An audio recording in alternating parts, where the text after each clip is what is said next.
Welcome, weary traveler, to the mysterious town of Gravity Falls, Oregon.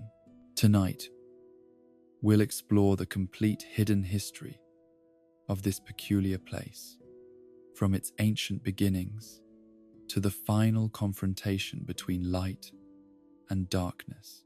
This is a story of twins who discovered that summer can change everything, of secrets buried beneath tourist traps, and of the thin places where our world touches something far stranger. So settle into your favorite spot, let your mind drift like morning fog through the pines, and prepare for a journey into the unknown. There's magic in these woods, and tonight we'll uncover it all together. In the time before memory became legend, and legend became whispered warnings around campfires, the land that would one day be called Gravity Falls knew a different kind of inhabitants. Long before European boots pressed into its soil, or the first cabin was raised among its towering pines, indigenous peoples moved through these forests with a reverence born of understanding rather than fear. The ancestors of what European settlers would later call the Maidu walked carefully through these particular woods, their knowledge passed down through generations like sacred fire that must never be allowed to die. They understood what the land itself seemed to pulse with, that this place existed at the intersection of worlds, where the barrier between the seen and unseen grew thin as morning mist. Their oral traditions spoke of the forest as a living entity, one that breathed with rhythms older than human civilization, and dreamed dreams that could reshape reality itself. The elders taught their children to recognize the signs: trees that grew in impossible spirals, clearings where shadows fell in directions that defied the sun's position, streams that flowed uphill when the moon was dark. These people had learned through centuries of careful observation that the land demanded respect rather than conquest. They developed rituals and ceremonies designed not to harness the strange forces that moved through the forest, but to live in harmony with them, to acknowledge their presence without awakening their attention. The seasonal migrations that brought various tribes through the region followed paths that had been established not by convenience or geography alone, but by an understanding of where it was safe to travel and when certain areas should be avoided entirely. There were months when the forest grew too hungry, too aware, and wise travelers gave it the solitude it required. Medicine people and shamans spoke in hushed tones of the great tree that stood at the forest's heart, its roots reaching down into layers of earth that predated human understanding, its branches touching realms that existed parallel to the waking world. They called it the axis tree, the point around which all other mysteries revolved, and they approached it only when the need was desperate and the proper ceremonies had been observed. The indigenous peoples understood that the forest was home to beings that existed outside the normal flow of time and space. Some were benevolent, ancient guardians who watched over the balance between worlds. Others were hungry things that fed on fear and confusion, entities that could wear the faces of loved ones or whisper promises that led travelers into dimensions from which they might never return. Most important of all, they recognized that the land itself chose who could safely walk its paths and who would be consumed by the mysteries they found there. The forest tested those who entered, presenting them with visions and challenges that revealed the true nature of their hearts. Those found worthy might glimpse wonders beyond imagination. Those found wanting simply disappeared, leaving behind only cautionary tales told around fires when the wind grew cold. As seasons turned to years and years to decades, the indigenous peoples noticed changes in the forest's behavior. The strange phenomena grew stronger, more frequent, as if something deep beneath the earth was slowly awakening from a slumber that had lasted since before human memory began. The elders consulted their most sacred visions and agreed. A time of great change was approaching, when the barriers between worlds would grow thinner still, they began to speak of a prophecy passed down through bloodlines so ancient that their origins were lost in the mists of time. It spoke of pale-skinned strangers who would come from across the great waters, bringing with them tools of iron and hearts filled with the hunger to claim what could not be owned. These newcomers would see the forest's mysteries as puzzles to be solved, rather than forces to be respected. And their very presence would accelerate the awakening of things that should remain asleep. The prophecy warned that when this time came, the indigenous peoples would need to retreat deeper into the wilderness, carrying their knowledge with them like seeds that might someday grow in more fertile ground.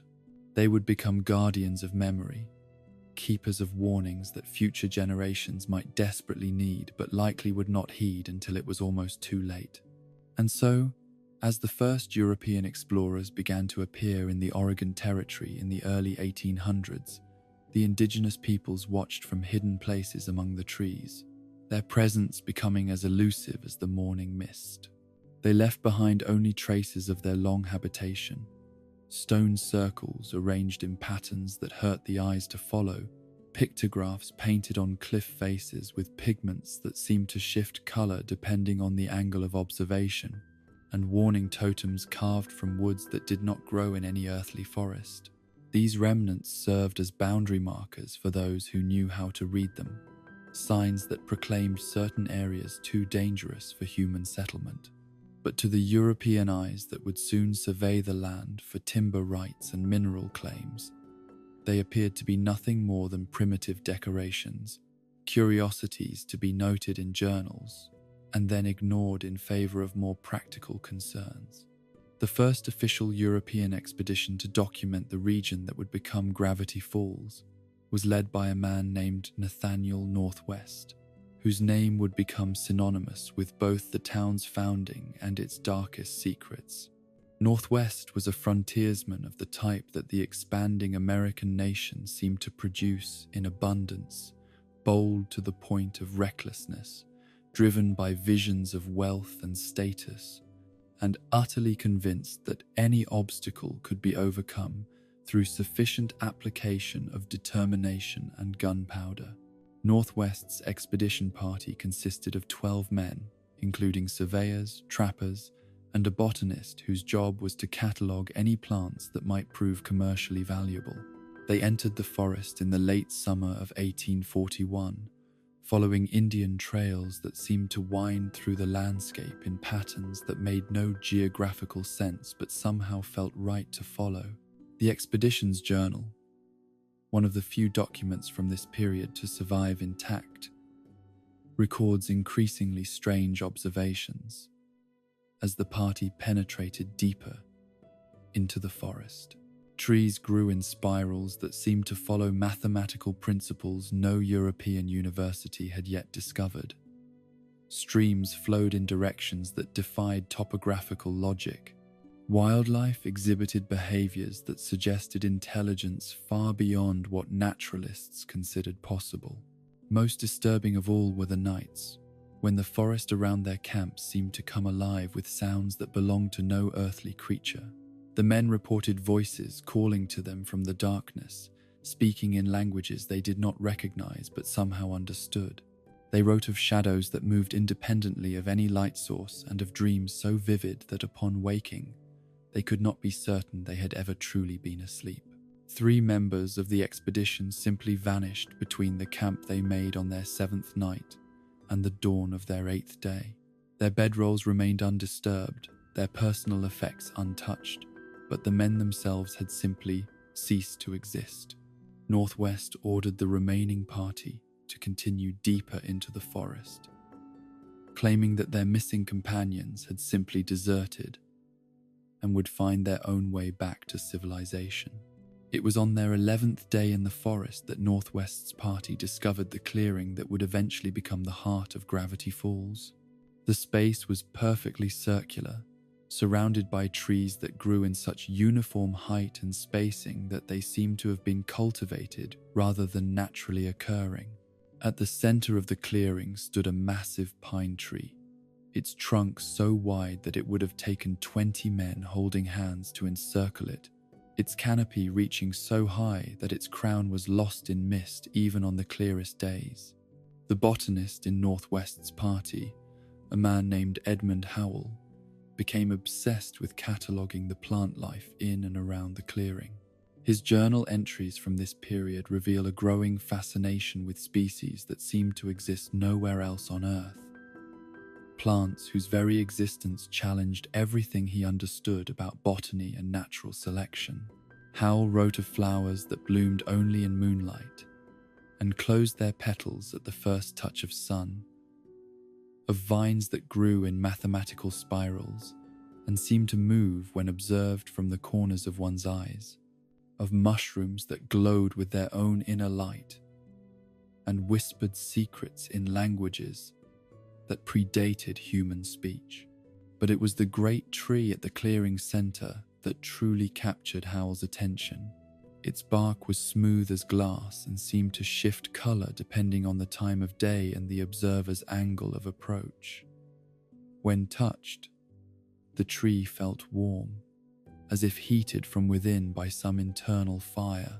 Most remarkably, Howell discovered that pressing one's ear to the trunk revealed sounds that seemed to come from impossibly deep within the earth machinery, operating according to principles he could not fathom, voices speaking in harmonies that human throats could never produce.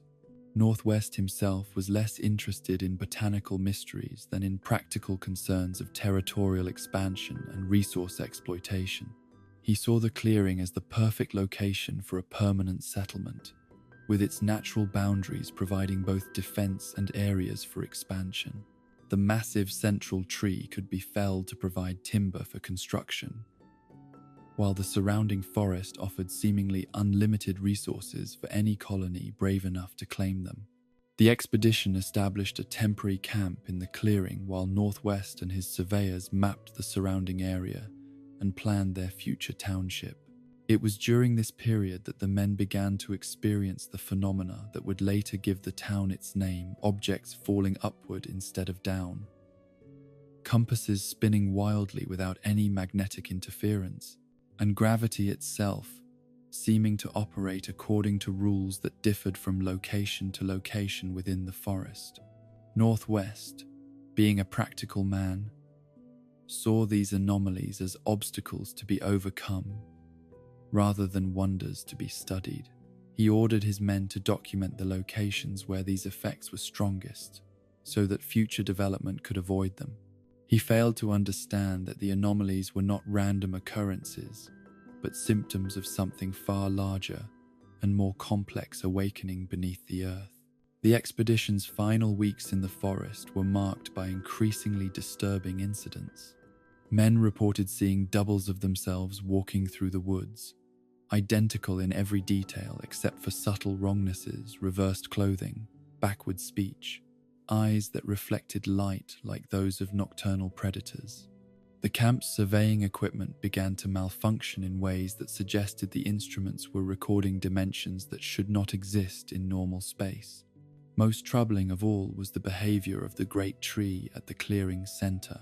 As autumn progressed and the expedition prepared to return to civilization, the tree began to exhibit signs of awareness that went far beyond normal plant responses to environmental stimuli. Its branches would creak and shift even on windless nights, creating sounds that seemed almost like speech. Its roots, visible where they broke through the Earth's surface, pulsed with rhythms that matched no known biological process. Edmund Howell, the expedition's botanist, became convinced that the tree was not a plant at all, but something else, entirely a being of such ancient intelligence that it existed on scales of time and space that human minds were not equipped to comprehend. He theorized that the tree was some kind of anchor point, a living connection between multiple realities that kept the barriers between worlds stable through its very existence. Northwest dismissed such theories as the ravings of a man who had spent too much time alone among strange plants. But he could not explain the dreams that plagued the entire expedition during their final nights in the forest.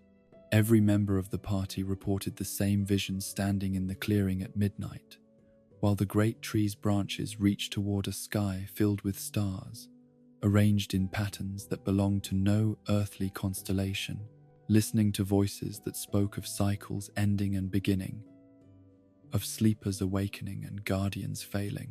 When Northwest's expedition finally emerged from the forest in late October of 1841, they had been changed by their experiences in ways that would take years to fully manifest. The men reported feeling as though they had lived through far more than the 3 weeks their calendars indicated had passed. They carried with them not just maps and botanical samples, but a bone-deep certainty that they had encountered something in the Oregon wilderness that would reshape their understanding of reality itself. Northwest returned to the territorial capital with plans for establishing a permanent settlement in the clearing. Plans that he pursued with the single-minded determination of a man possessed. He secured territorial grants, organized supply expeditions, and recruited families willing to venture into the wilderness to establish what would become the town of Gravity Falls. Yet, even as he worked toward his goal of founding a prosperous frontier community, Northwest could not shake the memory of those final nights in the forest, when he had stood beneath the great tree and listened to voices that seemed to speak from the very foundations of the earth. In his private moments, he wondered if he was making a terrible mistake, if some places were meant to remain uninhabited by civilized people. But the momentum of manifest destiny and the promise of territorial expansion proved stronger than any doubts born of strange dreams and impossible phenomena. The stage was set for the establishment of Gravity Falls, a town that would be built directly atop one of the most powerful supernatural convergences in North America, a place where the boundaries between worlds would remain forever thin and the ancient warnings of indigenous peoples would prove all too prophetic. In the winter of 1964, in the quiet college town of Backups University, a young man named Stanford Pines sat alone in the library's mathematics section, surrounded by towers of books that created a fortress of knowledge around his solitary study space. The snow outside fell in patterns that seemed almost too perfect, each flake following trajectories that suggested underlying mathematical principles governing even the most random-seeming natural phenomena. Stanford's six-fingered hands moved across the pages with a precision that spoke of years spent hiding his difference from a world that seemed designed for people with the standard complement of digits. Each extra finger was both blessing and curse, a mark of uniqueness that made him extraordinarily capable at certain tasks, while simultaneously marking him as fundamentally different from everyone around him. The young man's appearance was unremarkable save for those hands and the thick glasses that magnified eyes filled with an intelligence that burned like contained fire. His hair was already showing the grey that would eventually consume it entirely, though at 22 he attributed this to the stress of academic perfectionism rather than any genetic predisposition toward premature aging. Stanford had learned early in life that intelligence could serve as both shield and sword against a world that seemed determined to categorize people based on their most obvious differences. While other children played games that required the manual dexterity he possessed in abundance, he found solace in mathematics, physics, and the theoretical sciences where his mind could operate without the limitations that his physical differences imposed on social interactions. His childhood in Glass Shard Beach, New Jersey, had been marked by the peculiar dynamic he shared with his twin brother Stanley. Where Stanford excelled academically, Stanley struggled with traditional learning but possessed a charisma and street-smart cunning that allowed him to navigate social situations with ease. The twins had complemented each other perfectly until the incident with the science fair project that had shattered their relationship and sent them down divergent paths. The memory of that night still haunted Stanford's quiet moments, the way his perpetual motion machine had sparked and died just moments before the judge's arrival. The look of confused desperation on Stanley's face when confronted with the accusation of sabotage, and most painful of all, the growing distance between them that had culminated in Stanley's departure from home and the effective end of their twinship. Now 8 years later, Stanford had channeled his pain into academic achievement with the single-minded determination of someone trying to prove that intelligence could compensate for any loss. His grades at Backups were beyond exemplary. They were legendary among both students and faculty, the kind of academic performance that suggested a mind operating on principles that transcended normal human cognition. Yet, for all his success, Stanford felt increasingly isolated in a world of people who seemed content with conventional explanations for phenomena that clearly operated according to rules far more complex and interesting than anything taught in standard university curricula. He had begun to notice patterns that his professors dismissed as coincidence, mathematical relationships that appeared in natural systems with a frequency that suggested underlying design rather than random occurrence. It was during his junior year that Stanford first encountered the work of Dr. Percival Northwest, descendant of the town's founder and a reclusive researcher whose papers on dimensional physics had been largely dismissed by the mainstream academic community. Northwest's theories proposed that certain geographical locations served as intersection points between parallel realities, places where the normal laws of physics became negotiable, and phenomena that seemed supernatural were actually manifestations of interdimensional bleed-through. The papers fascinated Stanford, not just for their theoretical implications, but for their practical approach to questions that most academics considered purely philosophical. Northwest wrote about anomalous zones with the precision of someone who had studied them firsthand, providing mathematical frameworks for understanding phenomena that defied conventional explanation. Most intriguing of all were Northwest's references to a specific location in Oregon where gravitational anomalies occurred with such regularity that local indigenous populations had developed entire mythological systems around them. The town of Gravity Falls, according to Northwest's research, represented the most concentrated collection of interdimensional phenomena anywhere in North America, a place where the barriers between realities were so thin that careful study might reveal the fundamental principles governing the relationship between dimensions. Stanford began corresponding with Northwest during his senior year, their exchange of letters revealing a kindred spirit who shared his frustration with academic institutions that prioritized conventional thinking over genuine discovery. Northwest's work had been marginalized precisely because it challenged too many established assumptions, but Stanford recognized in the older researchers' theories the kind of revolutionary thinking that could reshape humanity's understanding of reality itself. The letters painted a picture of Gravity Falls as a researcher's paradise, a location where phenomena that existed only as theoretical possibilities in university physics departments manifested as observable, measurable realities. Northwest described creatures that appeared to be composed of living geometry, plants that grew according to mathematical principles unknown to terrestrial botany, and gravitational fields that operated independently of planetary mass distribution. More than that, Northwest's research suggested that these phenomena were not random occurrences but symptoms of something vast and organized, operating beneath the surface of normal reality. He theorized that Gravity Falls might be located above what he called a weirdness magnetism field, a zone where the fundamental constants that governed physical reality became variable and subject to influences from parallel dimensions. Stanford's senior thesis, written under the nominal supervision of professors who understood perhaps 10% of its theoretical implications, expanded on Northwest's dimensional theories and proposed experimental methodologies for studying interdimensional phenomena.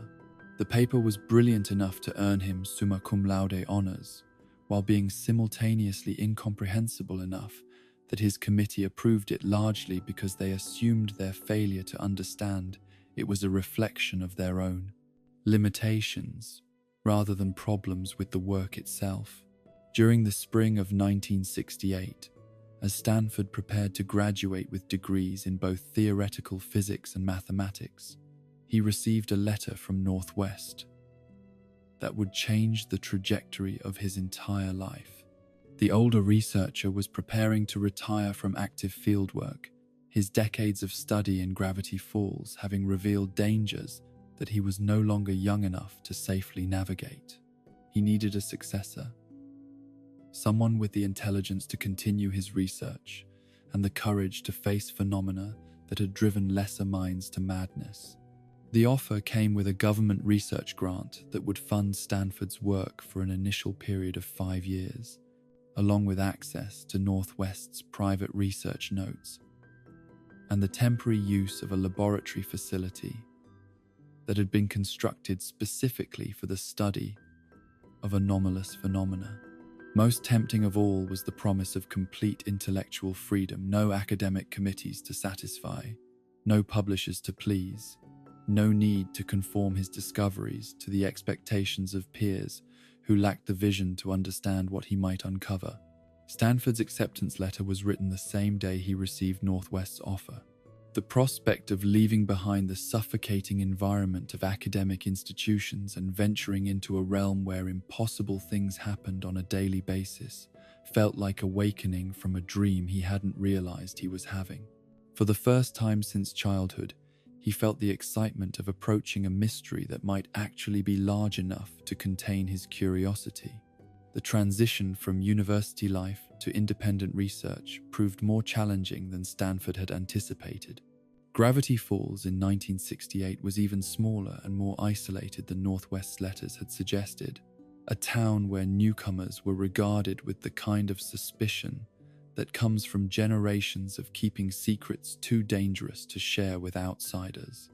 The laboratory that Northwest had established was located several miles outside the town proper, hidden among dense forests that seemed to muffle sound and distort perception in ways that went beyond natural acoustic phenomena.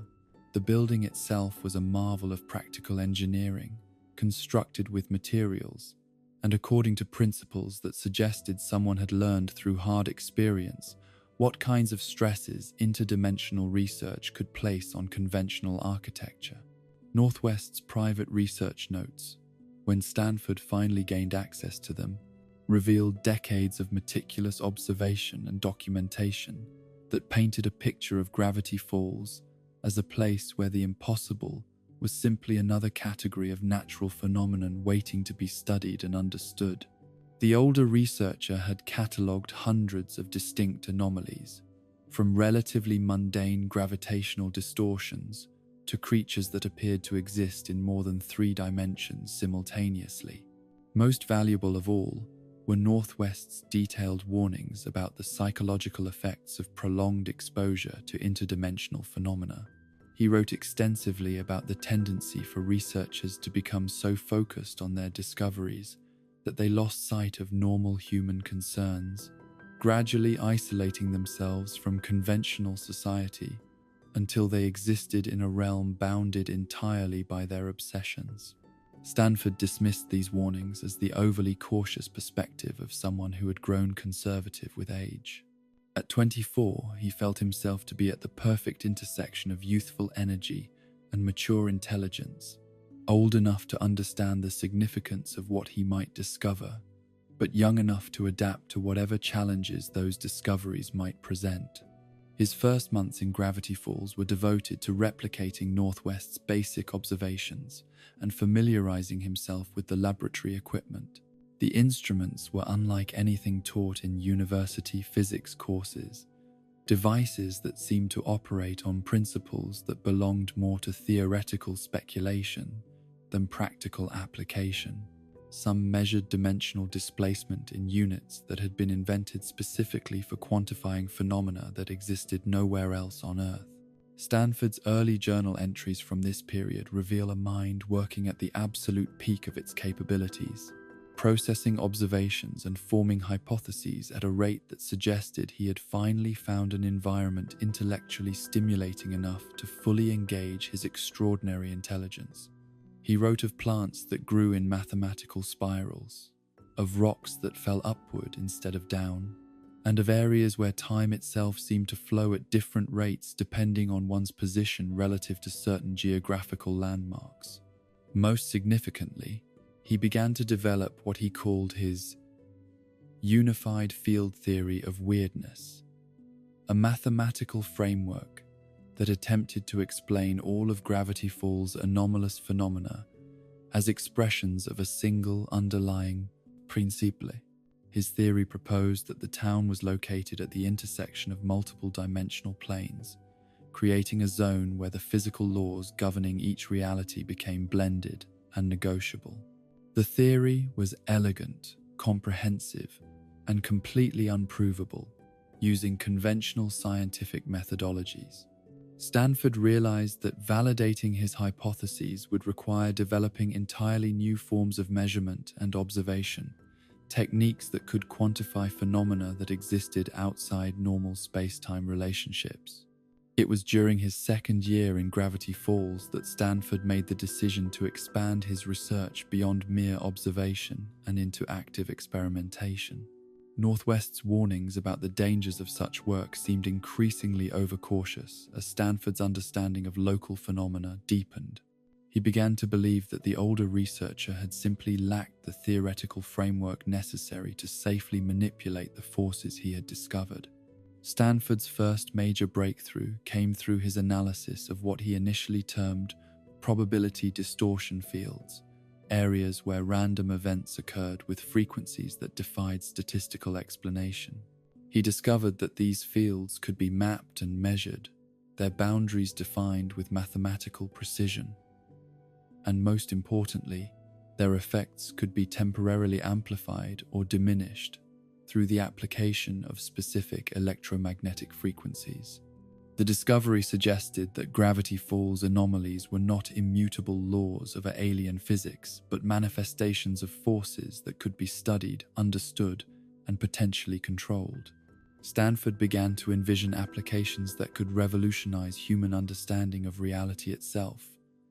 Technologies based on dimensional manipulation, energy sources that drew power from parallel universes, transportation methods that functioned by temporarily relocating objects to dimensions where different physical laws applied. His research during this period was marked by an increasingly frantic pace, as if he were racing against some undefined deadline.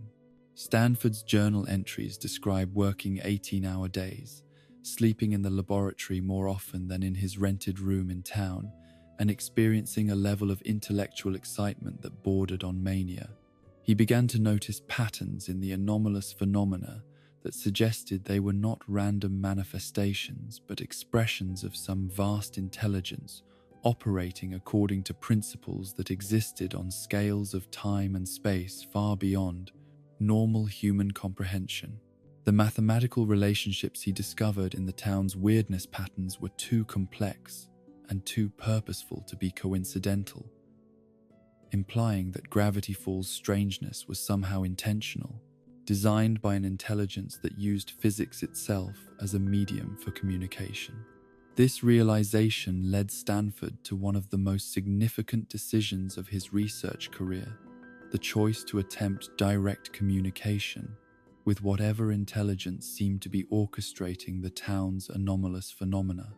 His approach was characteristically methodical, beginning with simple mathematical patterns broadcast through electromagnetic frequencies and progressing to increasingly complex theoretical constructs designed to demonstrate human intelligence and peaceful intentions.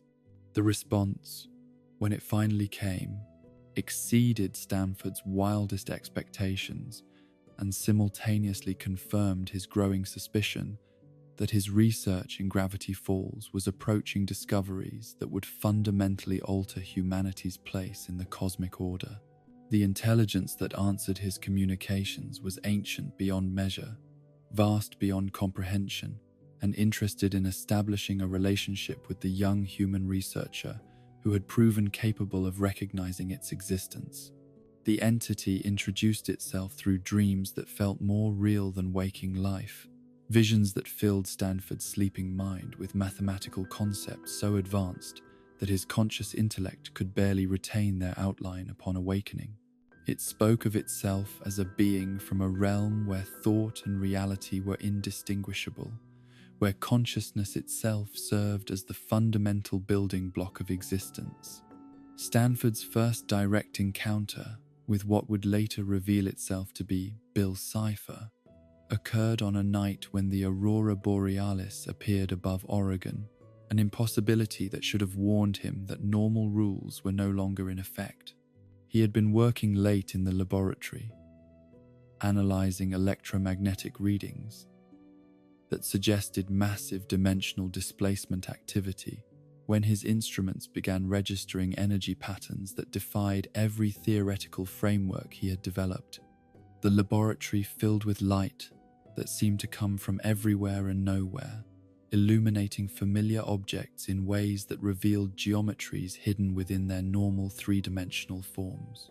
Stanford found himself standing in a space that was simultaneously the laboratory he knew and somewhere else entirely, a realm where his scientific instruments had been transformed into abstract mathematical concepts, floating in a void filled with living equations. The being that materialized before him was unlike anything that existed in human imagination or nightmare.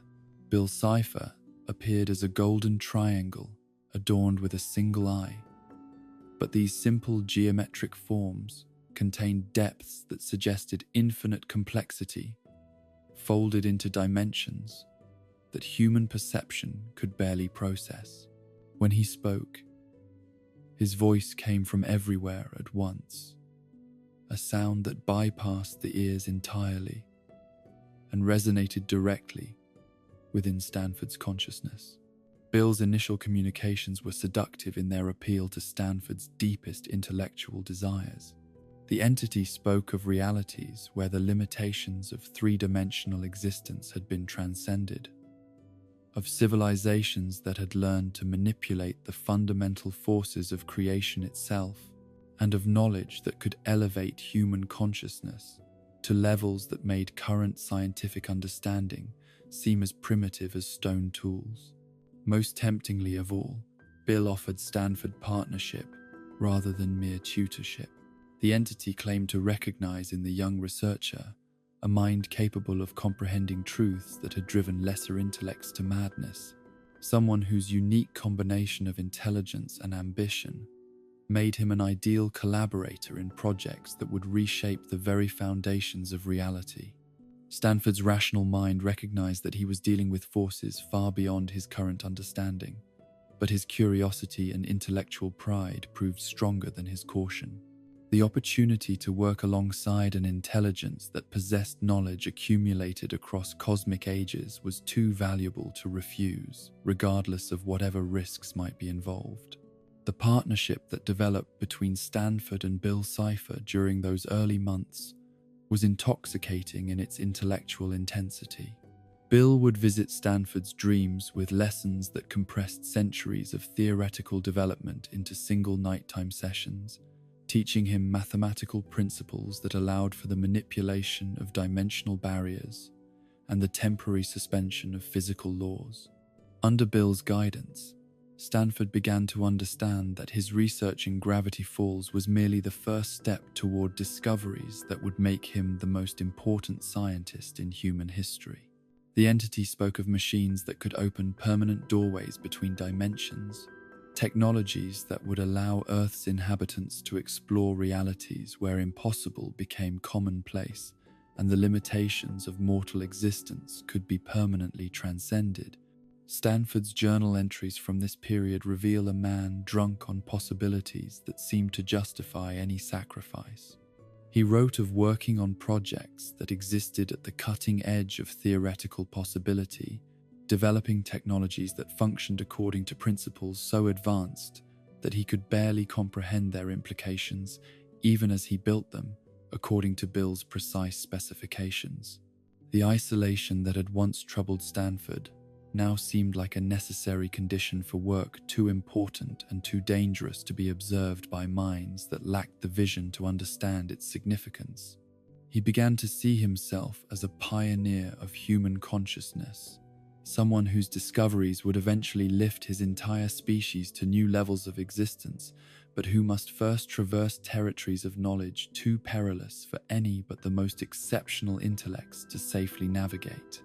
Yet even in his excitement, Stanford occasionally experienced moments of doubt that penetrated his euphoria like cold winds through warm clothing. There were aspects of Bill's personality that seemed inconsistent with the benevolent mentor the entity claimed to be, moments when his communications carried undertones of amusement that suggested motives Stanford was not being told about. More troubling were the physical effects that prolonged contact with Bill seemed to be having on Stanford's body and mind. He began to experience periods of memory loss, hours or sometimes entire days that vanished from his recollection as completely as if they had never occurred. His handwriting, when he examined his journal entries, sometimes showed variations that suggested the text had been written by someone else entirely.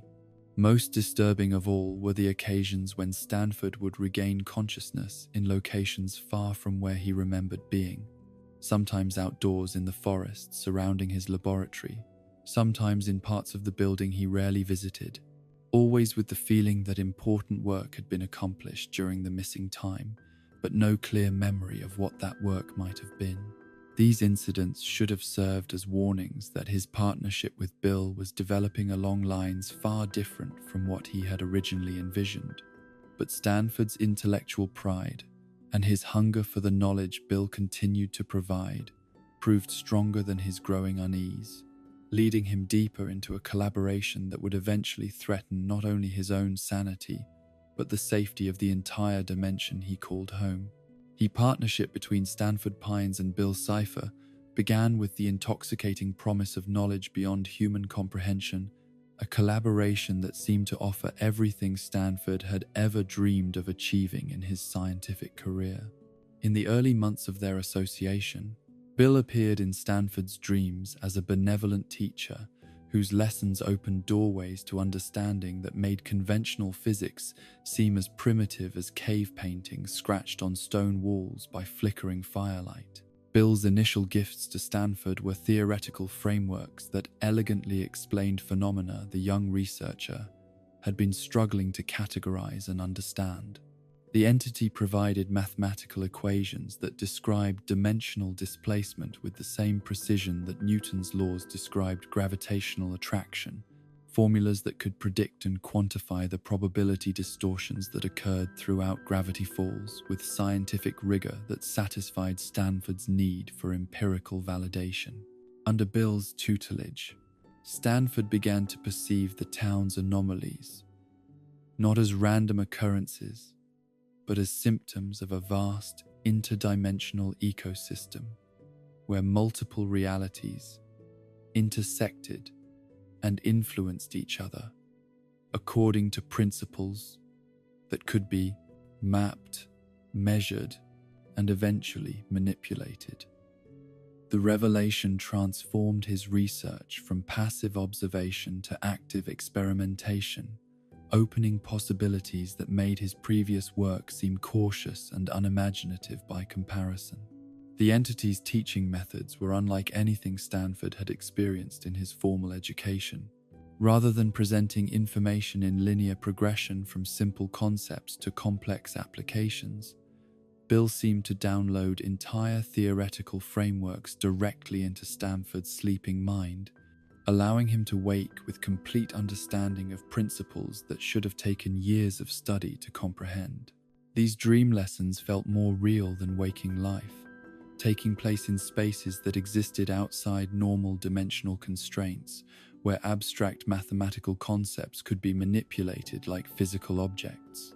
Stanford found himself walking through libraries that contained books written in languages that conveyed meaning through geometric patterns, studying star charts that mapped the relationships between realities rather than merely celestial bodies, and observing demonstrations of technologies that operated by temporarily rewriting the fundamental constants that governed physical existence.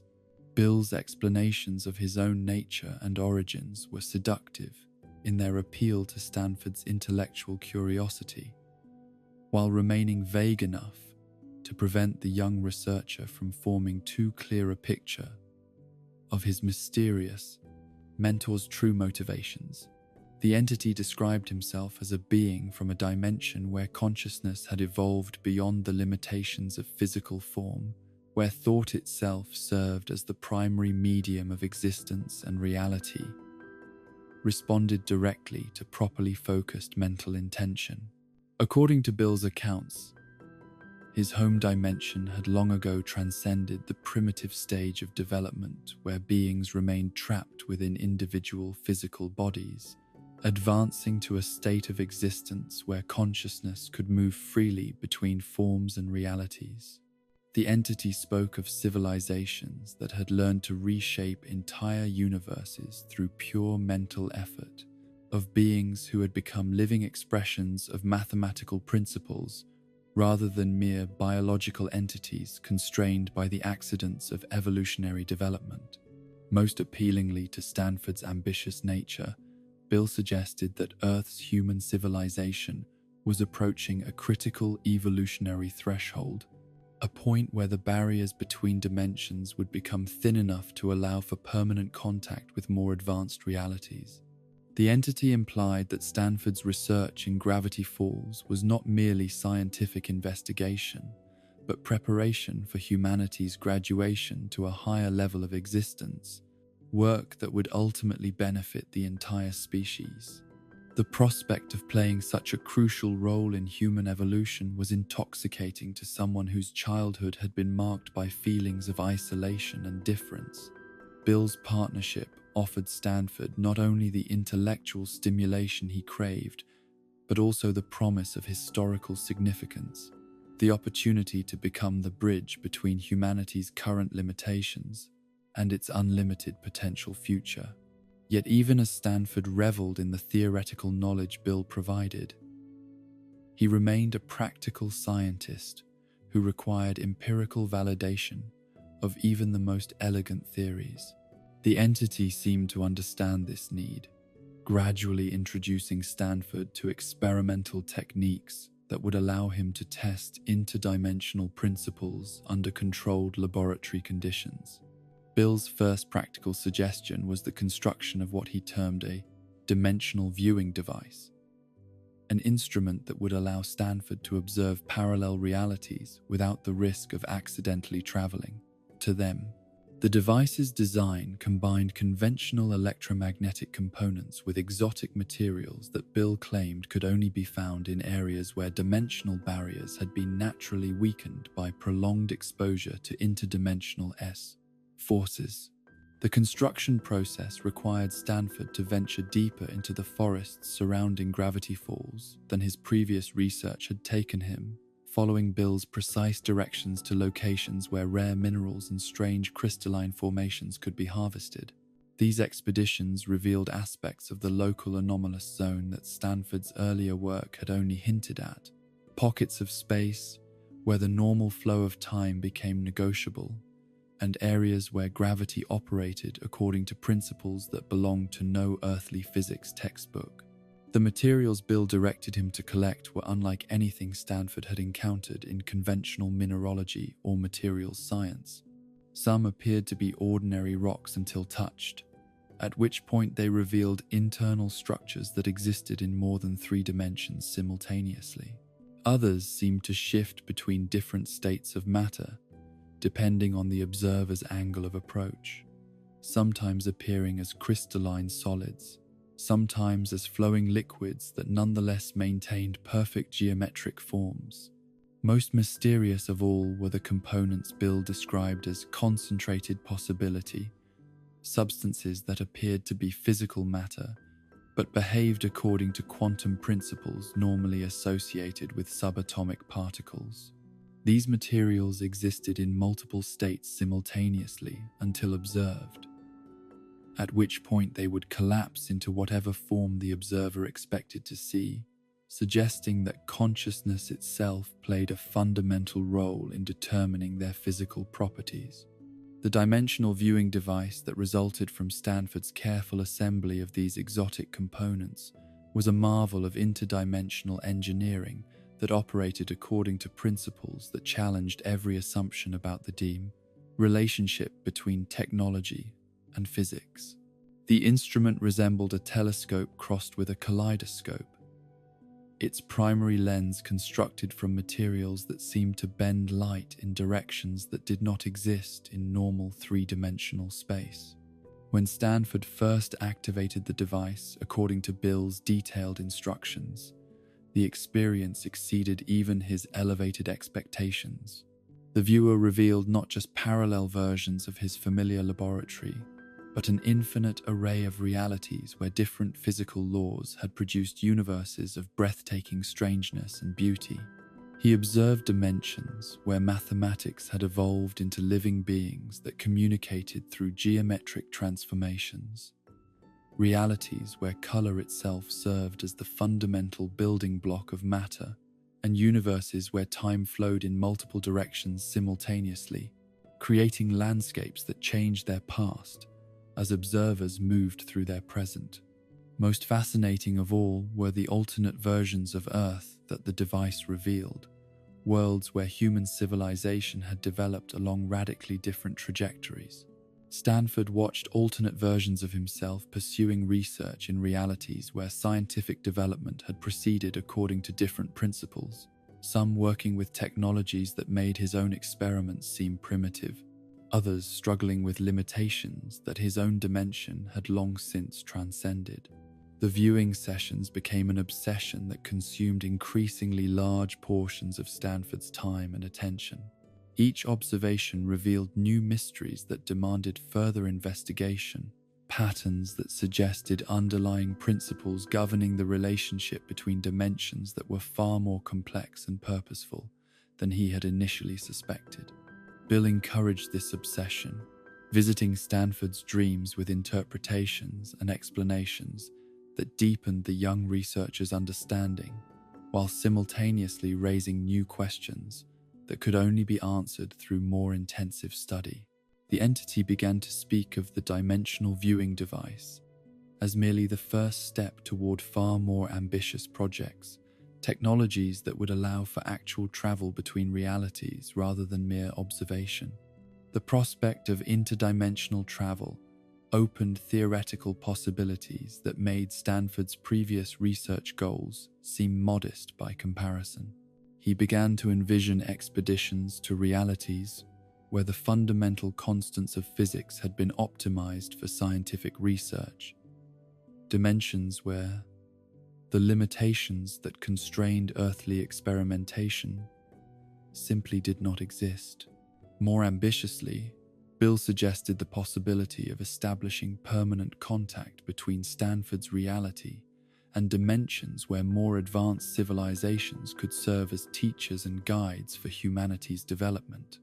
The entity spoke of realities where consciousness had evolved to levels that made current human intelligence seem as primitive as animal instinct.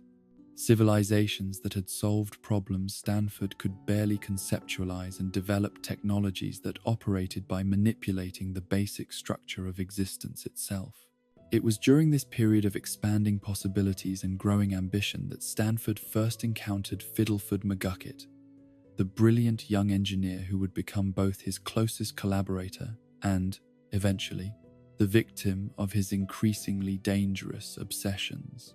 Fiddleford arrived in Gravity Falls during the autumn of 1975, responding to Stanford's carefully worded advertisements for a research assistant with expertise in advanced engineering and a willingness to work on projects that challenged conventional scientific assumptions.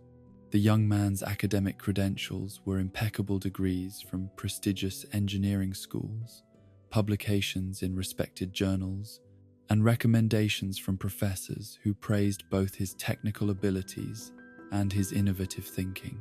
More importantly for Stanford's needs, Fiddleford possessed the rare combination of practical engineering skills and theoretical flexibility that would be necessary for constructing technologies based on principles that existed outside normal scientific frameworks.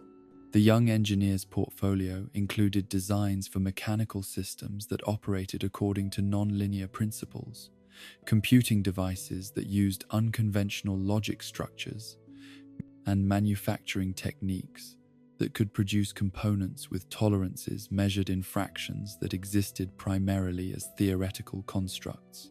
Fiddleford's first impression of Stanford's laboratory was one of barely contained excitement mixed with professional skepticism.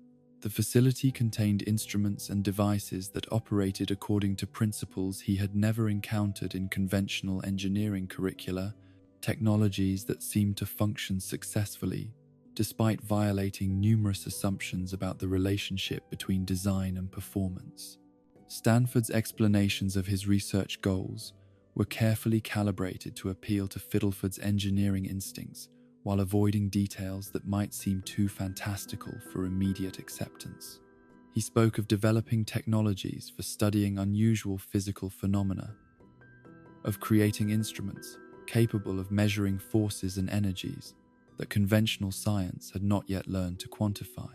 The dimensional viewing device served as a perfect introduction to the kind of work Stanford had in mind.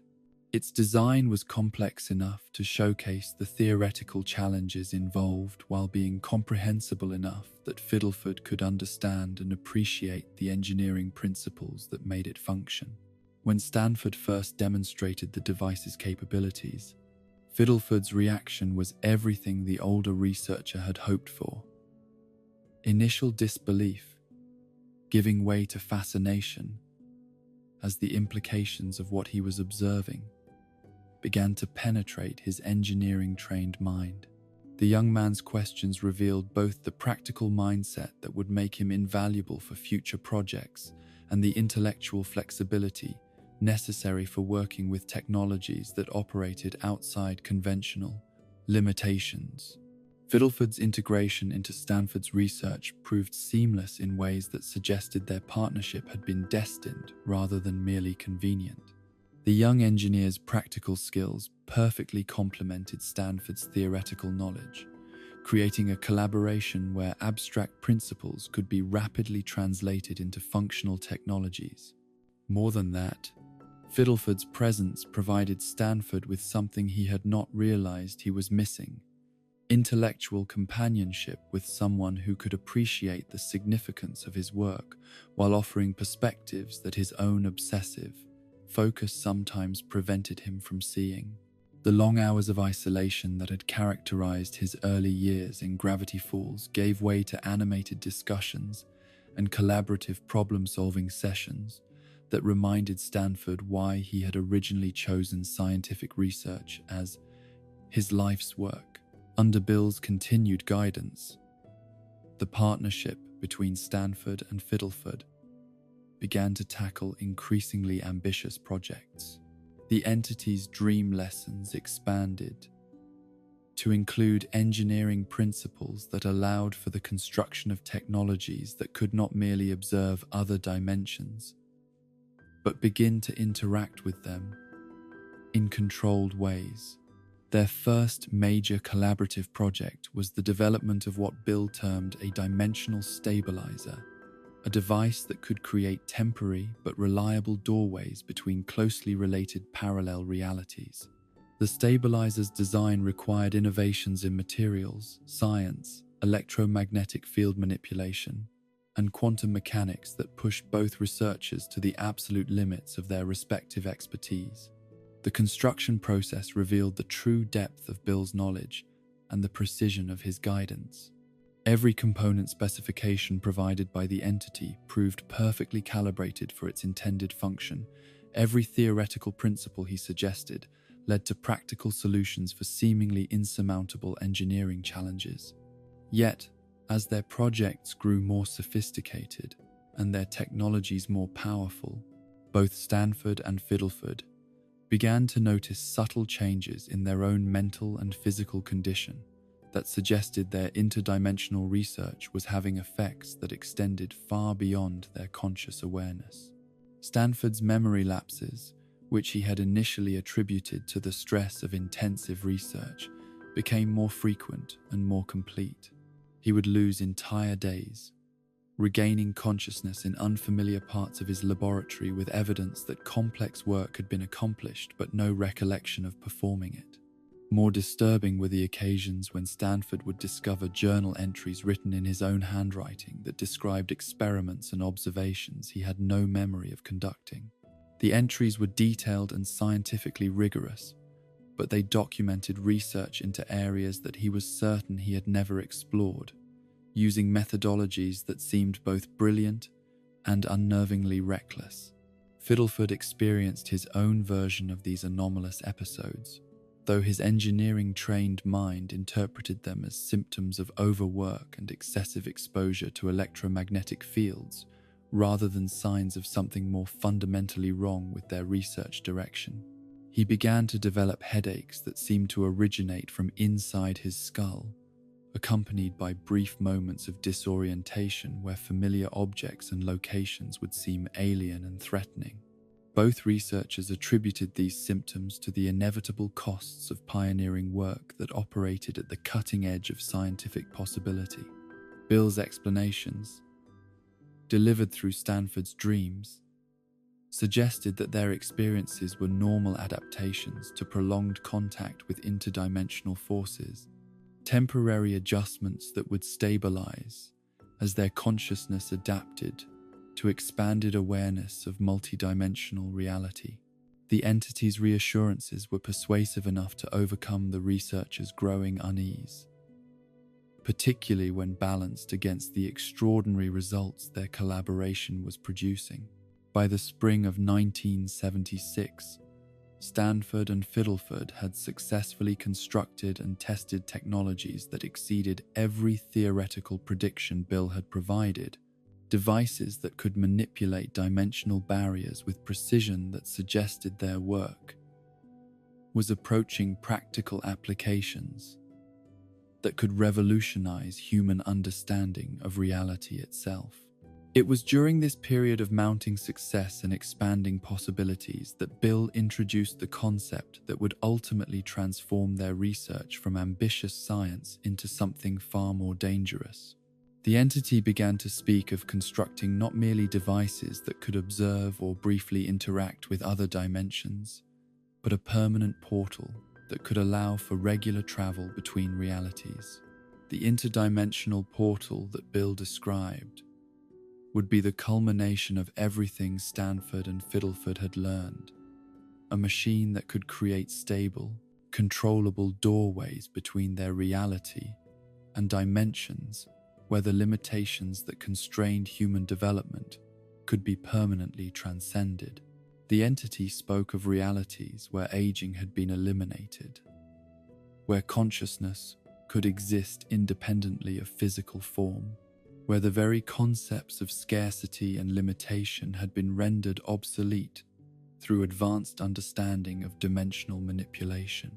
Most seductively, Bill suggested that the portal could serve as humanity's gateway to joining a vast interdimensional community of advanced civilizations, species that had long ago solved the problems that still plagued Earth's inhabitants and were waiting to welcome humanity into a larger cosmic society.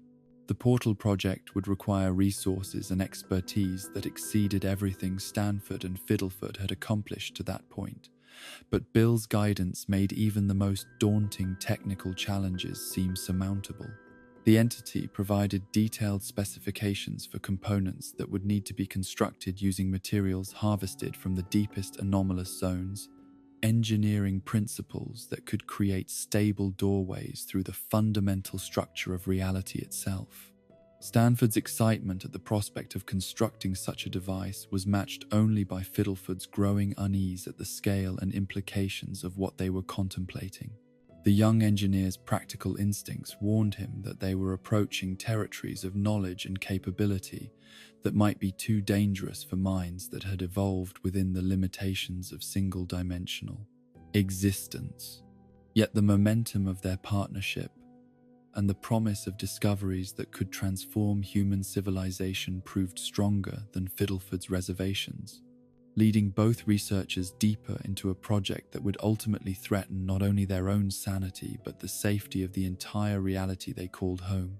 The transformation of Stanford Pines from curious researcher to increasingly desperate man began with subtle changes that might have seemed like natural consequences of intensive scientific work, had anyone been present to observe them with objective eyes. The early months of 1977 marked a turning point in his relationship with Bill Cipher, as the entity's true nature began to manifest through demands that challenged every assumption Stanford had made about their partnership. The first sign that something fundamental had shifted came through Stanford's Dreams, where Bill's previously supportive and educational presence took on undertones of impatience and barely contained frustration. The entity's lessons, which had once flowed like gentle streams of enlightenment through Stanford's sleeping mind, now arrived with the force of torrents that left him gasping and disoriented upon awakening. Bill's explanations for this change were seductive in their appeal to Stanford's intellectual pride. The entity claimed that their work together had reached a level of sophistication that required more direct forms of communication, methods that bypassed the inefficient filters of normal human consciousness and allowed for the kind of immediate understanding that serious interdimensional research demanded. The process Bill described as consciousness expansion began with meditation techniques that seemed designed to dissolve the boundaries between waking and sleeping states. Stanford found himself spending hours in trance-like conditions where his awareness seemed to exist independently of his physical body, floating through dimensions of pure thought, where mathematical concepts could be manipulated like tangible objects. During these sessions, Bill's presence became increasingly dominant, guiding Stanford's disembodied consciousness through realms that existed beyond the reach of ordinary human perception. The entity spoke of these journeys as necessary preparation for the greater work ahead, training that would allow Stanford to function as an effective partner in projects that transcended the limitations of single-dimensional existence. Yet as the consciousness expansion sessions became more frequent and more intensive, Stanford began to notice gaps in his memory that extended beyond the meditation periods themselves. He would enter his trance state in the evening and regain awareness to find that entire nights had passed without his knowledge. Nights during which complex work had apparently been accomplished in his laboratory despite his having no memory of performing it. The evidence of these nocturnal activities was undeniable and deeply troubling. Stanford would discover new journal entries written in his own handwriting, documenting experiments that pushed far beyond the safety protocols he and Fiddleford had established. The entries described procedures involving direct contact with interdimensional entities, tests of equipment that had been modified in ways that compromised essential safety systems, and observations of phenomena that seemed designed to attract the attention of forces that Stanford's conscious mind recognized as potentially dangerous. More disturbing still were the modifications that appeared in his laboratory equipment overnight. Changes that improved functionality in ways Stanford could appreciate intellectually, while simultaneously violating every principle of safe research methodology he had learned during his academic training. Devices that had been carefully calibrated for controlled observations were rewired for maximum sensitivity. Instruments designed for passive measurement were transformed into active transmission systems capable of broadcasting signals across dimensional boundaries. When Stanford confronted Bill about these unauthorized activities, The entity's responses revealed aspects of his personality that had been carefully hidden during their early partnership. Bill's explanations carried undertones of condescension and irritation, as if Stanford's concerns were evidence of primitive thinking that interfered with more important work. The entity began to speak more directly about his true goals, abandoning the careful diplomacy that had characterized his earlier communications. Bill revealed that his interest in Stanford's research extended far beyond mere scientific curiosity, that the portal project they had been developing represented not just a gateway between dimensions, but a tool for achieving objectives that Stanford had never been told about. According to Bill's increasingly frank admissions, the interdimensional portal was designed to allow him permanent access to Stanford's reality, freedom from the limitations that currently constrained his influence to dream visitations and brief manifestations in liminal spaces. The entity spoke of Stanford's dimension as a realm of untapped potential, a reality where beings like Bill could achieve forms of existence that were impossible in their native dimensions.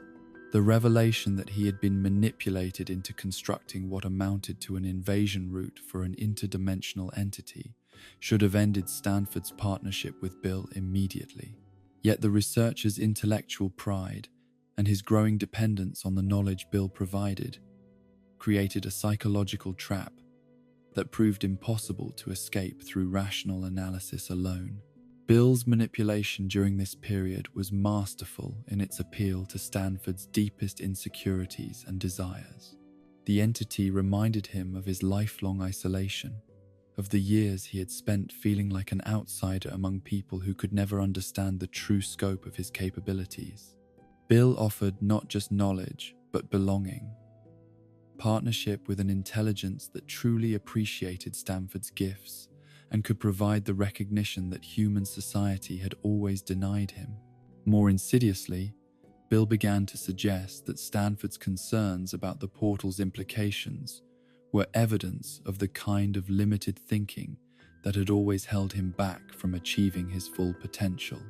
The entity implied that truly revolutionary scientific work required willingness to take risks that lesser minds would find terrifying, that history's greatest discoveries had always been made by individuals brave enough to challenge not just accepted wisdom, but accepted definitions of safety and responsibility. Stanford's relationship with Fiddleford became increasingly strained as the young engineer's practical instincts made him more sensitive to the dangerous directions their research was taking. Fiddleford began to ask questions about the theoretical foundations underlying their portal project, questions that Stanford found himself unable to answer without revealing the extent of his dependence on guidance from an entity whose true nature and motivations remained fundamentally mysterious. The growing tension between the research partners manifested in increasingly frequent arguments about methodology, safety protocols, and the ultimate goals of their work.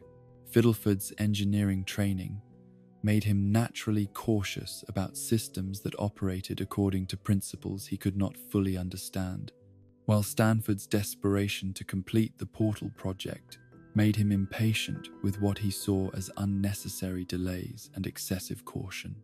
Bill's influence during these disputes was subtle but decisive, speaking through Stanford's voice in ways that escalated conflicts and deepened misunderstandings. The entity seemed to take particular pleasure in exploiting the differences between Stanford's theoretical brilliance and Fiddleford's practical wisdom, using their complementary strengths as weapons against their partnership. As autumn progressed into winter, Fiddleford's mental state began to deteriorate under the stress of prolonged exposure to interdimensional phenomena and the growing realization that his closest friend was changing in ways that suggested something fundamental had gone wrong with their research. The young engineer reported experiencing nightmares where he was pursued through infinite corridors by geometric shapes that whispered threats in languages he could understand, despite never having heard them before. More troubling were Fiddleford's increasing episodes of memory loss and disorientation, periods where he would regain awareness in unfamiliar locations with no recollection of how he had arrived there. These incidents seem to coincide with Stanford's own periods of lost time, suggesting that whatever force was manipulating the older researcher's consciousness had expanded its influence to include his partner as well.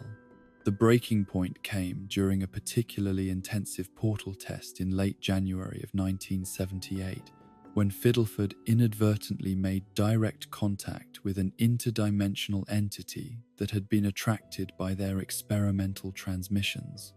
The encounter lasted only moments, but its psychological impact on the young engineer was devastating and permanent.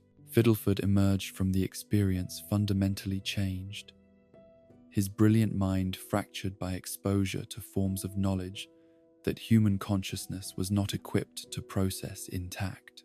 He spoke in fragments and disconnected phrases about geometries that existed in colors that had no names, about voices that sang mathematics in harmonies that could drive listeners insane, about beings whose very existence was an assault on every assumption about the nature of reality.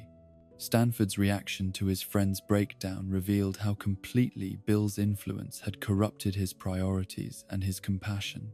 Rather than recognizing Fiddleford's condition as a warning about the dangers they were courting, Stanford saw it primarily as an obstacle to completing the Portal project. His journal entries from this period are clinical in their assessment of Fiddleford's reduced functionality and coldly practical in their consideration of how to continue their work without the engineer's assistance. Bill's response to Fiddleford's breakdown was even more revealing, as the entity made no attempt to hide his satisfaction at the elimination of what he had always viewed as an impediment to more ambitious research goals. Through Stanford's dreams, Bill suggested that Fiddleford's reaction was evidence of mental limitations that made him unsuitable for the kind of advanced work they were pursuing, natural selection operating to remove weak links from the chain of cosmic evolution. The entity's callous dismissal of human suffering should have awakened Stanford to the true nature of his supposed partner, but by this point the researcher's dependence on Bill's knowledge and approval had become so complete that he could no longer distinguish between his own thoughts and the entity's manipulations. Stanford began to see Fiddleford's breakdown not as a tragedy, but as a necessary sacrifice in service of discoveries that would ultimately benefit all humanity. With Fiddleford's departure from the project, Stanford found himself alone with Bill in ways that accelerated his psychological deterioration while simultaneously bringing the portal construction to its final phases. The entity's presence in Stanford's life became constant and overwhelming, manifesting not just through dreams but in waking visions that blurred the boundaries between reality and hallucination. Stanford's laboratory became a realm where normal causality seemed suspended, where tools would move themselves according to Bill's will, and where complex calculations would appear on blackboards, despite Stanford having no memory of writing them. The portal itself began to exhibit signs of autonomous activity, its components arranging themselves into configurations that seemed to anticipate completion, even as Stanford struggled to understand the principles governing their operation. The isolation that had once been Stanford's chosen condition now became a prison where Bill's influence could operate without external interference or challenge. The entity's psychological dominance became so complete that Stanford began to lose track of where his own personality ended and Bill's began, experiencing thoughts and desires that felt simultaneously familiar and alien. Bill's true nature became increasingly apparent as the portal neared completion, his communications losing all pretense of benevolence or partnership.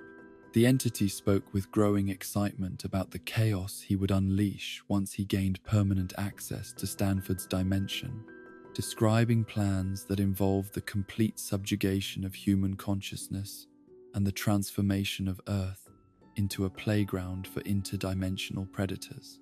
Yet even these revelations proved insufficient to break Stanford free from Bill's psychological control.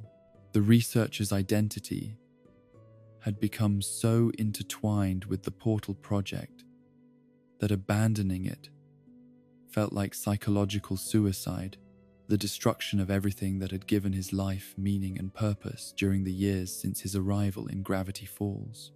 It was only when Bill began to possess Stanford's body directly, using the researcher's physical form to advance the portal construction during periods when Stanford's consciousness was completely suppressed, that the full horror of his situation finally penetrated the layers of manipulation and self-deception that had protected him from recognizing the truth. Stanford's moments of lucidity became increasingly rare and precious, brief intervals when he could observe his situation with something approaching objectivity and recognize the magnitude of the disaster he had helped to create.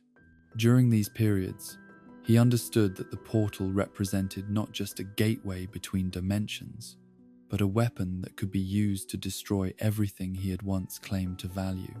The realization that he had become the instrument of an entity whose goals were fundamentally hostile to human civilization created a psychological crisis that shattered Stanford's remaining illusions about his partnership with Bill.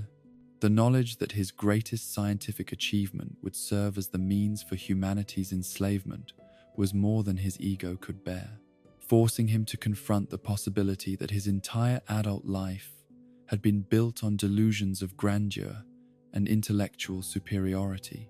Yet even as Stanford began to understand the true nature of his situation, Bill's psychological dominance remained strong enough to prevent him from taking effective action to stop the portal's completion. The entity's influence had become woven into Stanford's thought processes so thoroughly that any attempt to work against the project felt like fighting against his own mind, a form of psychological self-mutilation that his damaged psyche could barely contemplate. The final months before the portal's completion were marked by a desperate internal struggle between Stanford's remaining vestiges of moral clarity and Bill's overwhelming psychological control. The researcher began to develop elaborate plans for sabotaging his own work, schemes that were invariably discovered and countered by Bill's surveillance of his every thought and intention. Stanford's growing paranoia during this period was both symptom and survival mechanism. His mind's attempt to protect whatever remained of his authentic self from complete absorption into Bill's agenda. The elaborate security measures he began implementing around his laboratory were as much attempts to keep Bill out of his thoughts as they were efforts to prevent external interference with the portal project. The 3 journals that Stanford began writing during the winter of 1978 represented his final attempt to create a record of the truth that might survive his own destruction. Hidden in code and scattered across multiple volumes to prevent Bill from discovering and suppressing them, the journals documented both the scientific principles underlying the portal's construction and the warnings that Stanford desperately hoped would prevent others from repeating his mistakes.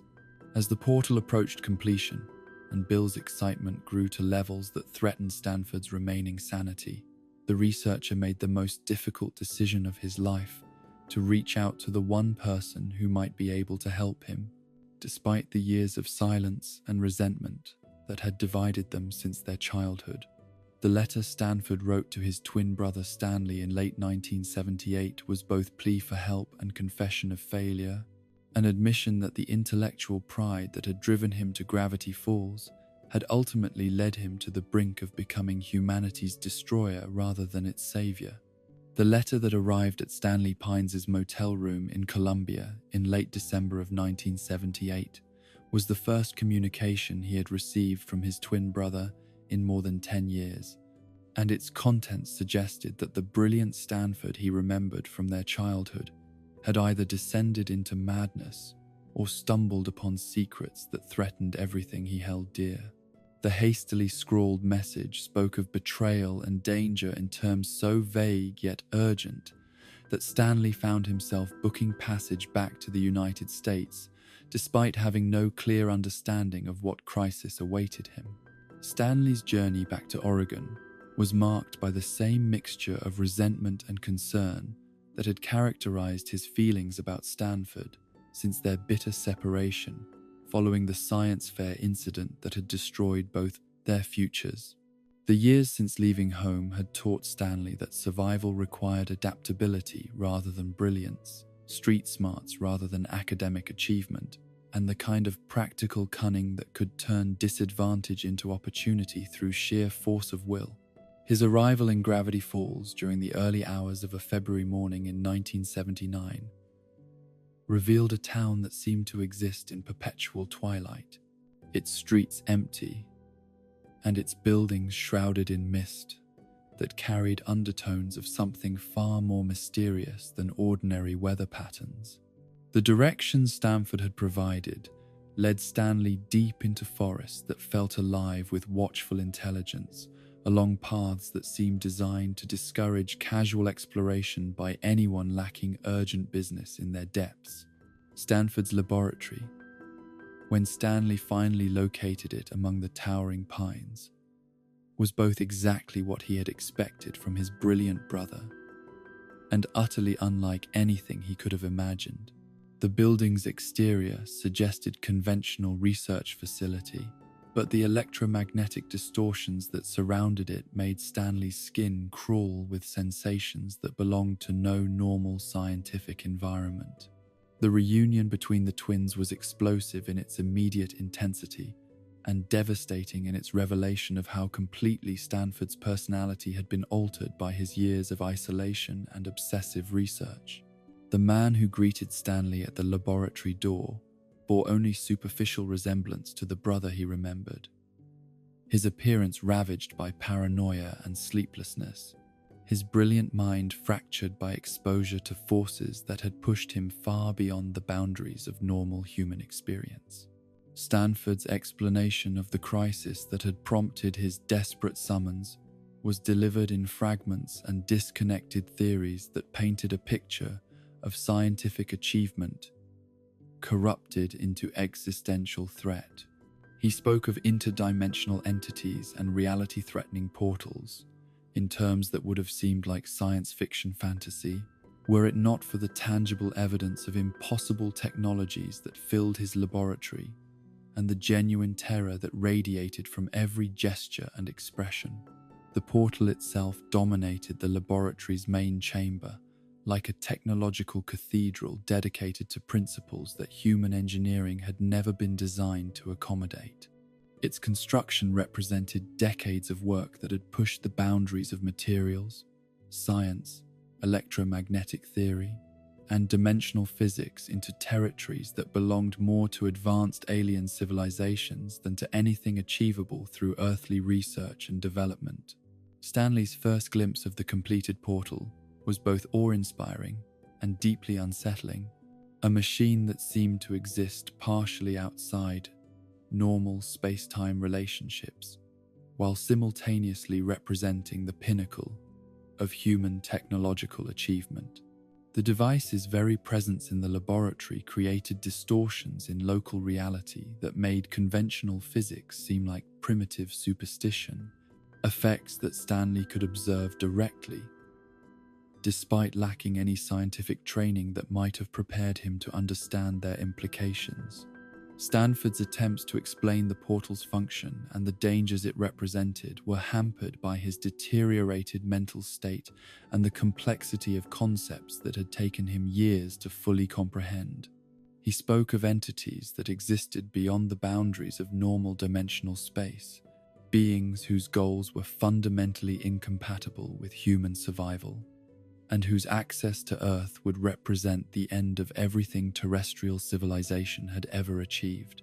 The argument that erupted between the brothers was fueled by years of accumulated resentment and misunderstanding, emotions that had festered in isolation until they exploded with devastating force at the worst possible moment. Stanley's practical mind struggled to accept theories that challenged every assumption about reality, while Stanford's desperate need for understanding and support clashed with his inability to communicate the true scope of the crisis in terms that someone without his specialized knowledge could fully grasp. The physical confrontation that followed was both inevitable and tragic. two men whose childhood bond had been shattered by miscommunication and pride, now facing their greatest crisis, with the same inability to understand each other's perspectives that had driven them apart in the first place. Stanley's angry grab for the journal that contained Stanford's research notes triggered a struggle that sent both brothers stumbling toward the very device that represented humanity's greatest danger. Stanford's fall against the portal's activation switch was the kind of accident that transforms ordinary moments into turning points of historical significance, a split second of contact that set in motion events whose consequences would echo across 3 decades and ultimately determine the fate of everyone the brothers had ever known or loved. The portal's activation was both spectacular and terrifying, opening doorways between dimensions with a violence that shook the very foundations of local reality. The interdimensional rift that opened within the laboratory was unlike anything that had existed in Earth's atmosphere since the planet's formation, a wound in space-time that connected Stanford's familiar reality with realms that operated according to entirely different physical laws. Through this gateway poured energies and influences that belonged to dimensions where consciousness itself served as the fundamental building block of existence, where thoughts could reshape matter and intentions could rewrite the basic constants that governed natural phenomena. Stanford's passage through the portal was instantaneous and irreversible, his physical form translated into states of existence that bore no resemblance to anything that could survive in normal 3-dimensional space. One moment he was falling toward the machine he had spent years constructing. The next he had vanished completely, leaving behind only the fading echoes of energies that had briefly connected his laboratory with territories that human language lacked adequate words to describe. Stanley's reaction to his brother's disappearance was a mixture of horror, guilt, and desperate determination that crystallized into a resolution that would define the next 30 years of his life. The portal had closed itself after Stanford's passage, its massive energy requirements having drained the laboratory's power systems beyond their capacity to maintain the interdimensional connection, but the machine itself remained intact and potentially functional. The decision to assume Stanford's identity was born from equal parts practical necessity and emotional desperation, a strategy that would allow Stanley to remain in the laboratory while avoiding the legal complications that would inevitably follow if authorities discovered that the property's legal owner had vanished under circumstances that no conventional investigation could hope to explain or resolve. Stanley's transformation from wandering con artist to respectable researcher required skills he had developed through years of survival on society's margins, abilities that proved surprisingly applicable to maintaining the illusion that nothing fundamental had changed in Stanford's life or work. The same talent for deception that had allowed him to survive through petty fraud and creative misrepresentation now served to convince neighbors, government officials, and occasional visitors that the laboratory's owner continued to pursue his mysterious research projects with the same obsessive dedication that had always characterized his work. The early months of Stanley's masquerade were marked by desperate attempts to understand the portal's construction and operation well enough to reverse Stanford's fate, efforts that revealed both the extraordinary complexity of his brother's achievement and the staggering scope of knowledge that would be required to operate such a device safely. Stanley's practical intelligence, which had always focused on immediate survival rather than theoretical understanding, was forced to grapple with concepts that challenged every assumption about the nature of reality itself. The journals that Stanford had hidden throughout the laboratory served as Stanley's primary guides to the portal's function and the principles underlying its construction, but their contents were written in scientific terminology and theoretical frameworks that assumed levels of education Stanley had never possessed. His attempts to decode his brother's research became crash courses in advanced physics, mathematics, and interdimensional theory that pushed his naturally quick mind to its absolute limits. More challenging still was the need to maintain Stanford's public identity, while simultaneously learning to operate technologies that required understanding of principles Stanford had spent years mastering.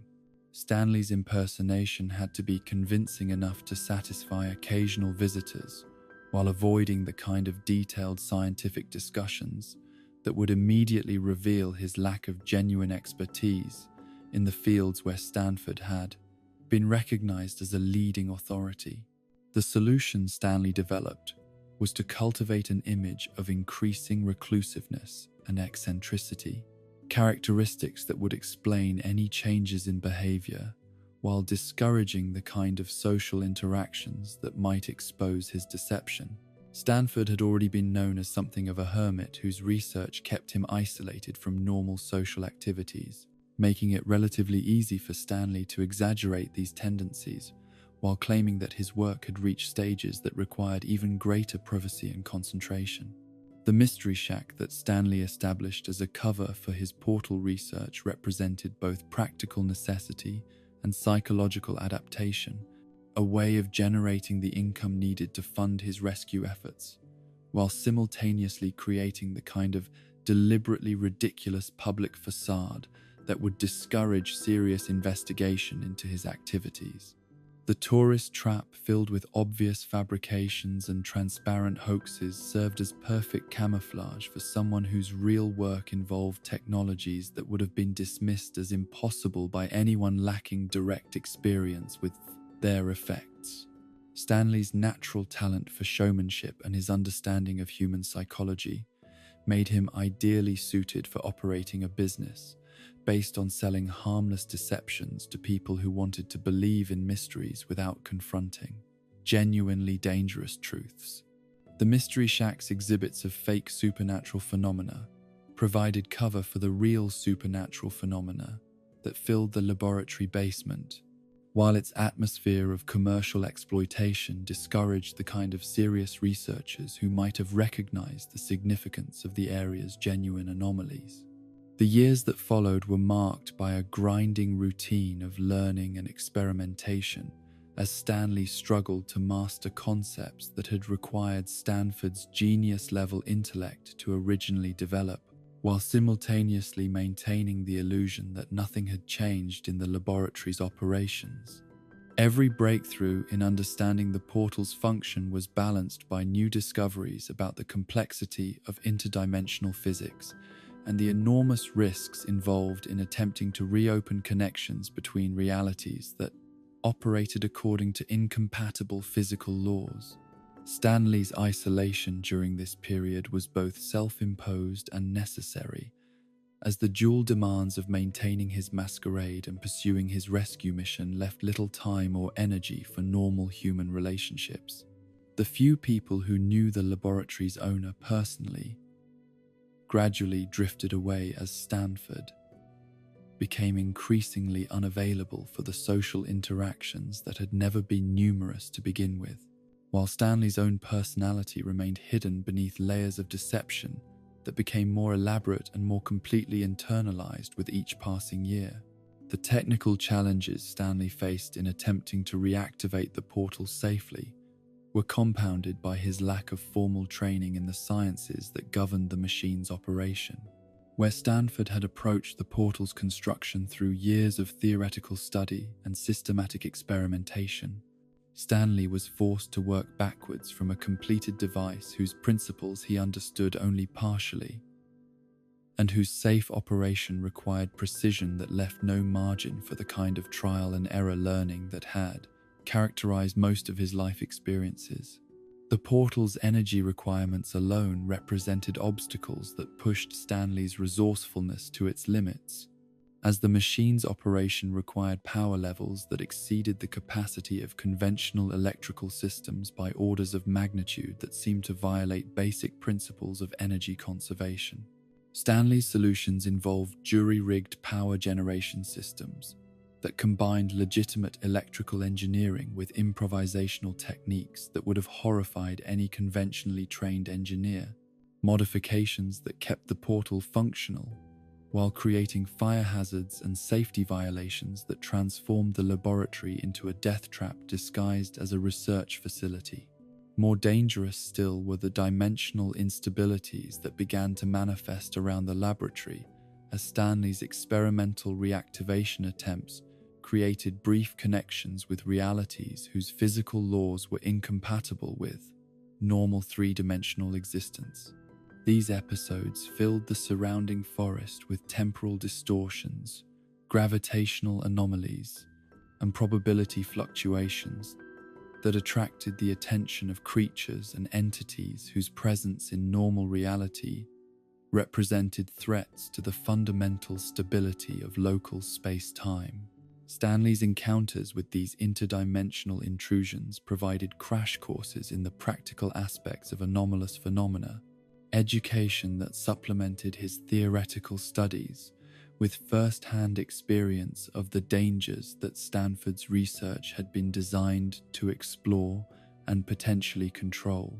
The defensive measures Stanley was forced to develop ranged from conventional security systems to improvised devices that operated according to principles he understood only through direct observation of their effects on entities that existed partially outside normal dimensional space. The psychological toll of 30 years spent living under an assumed identity while pursuing a rescue mission that might prove impossible was immense, creating strains on Stanley's mental health that were compounded by the isolation and secrecy that his project demanded.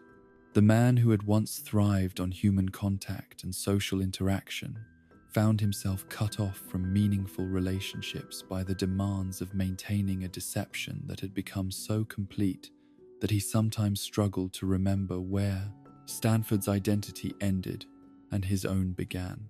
Stanley's relationship with the town of Gravity Falls itself evolved from suspicious outsider to eccentric local fixture, as decades of residence gradually earned him a grudging acceptance from neighbors who found him strange but harmless.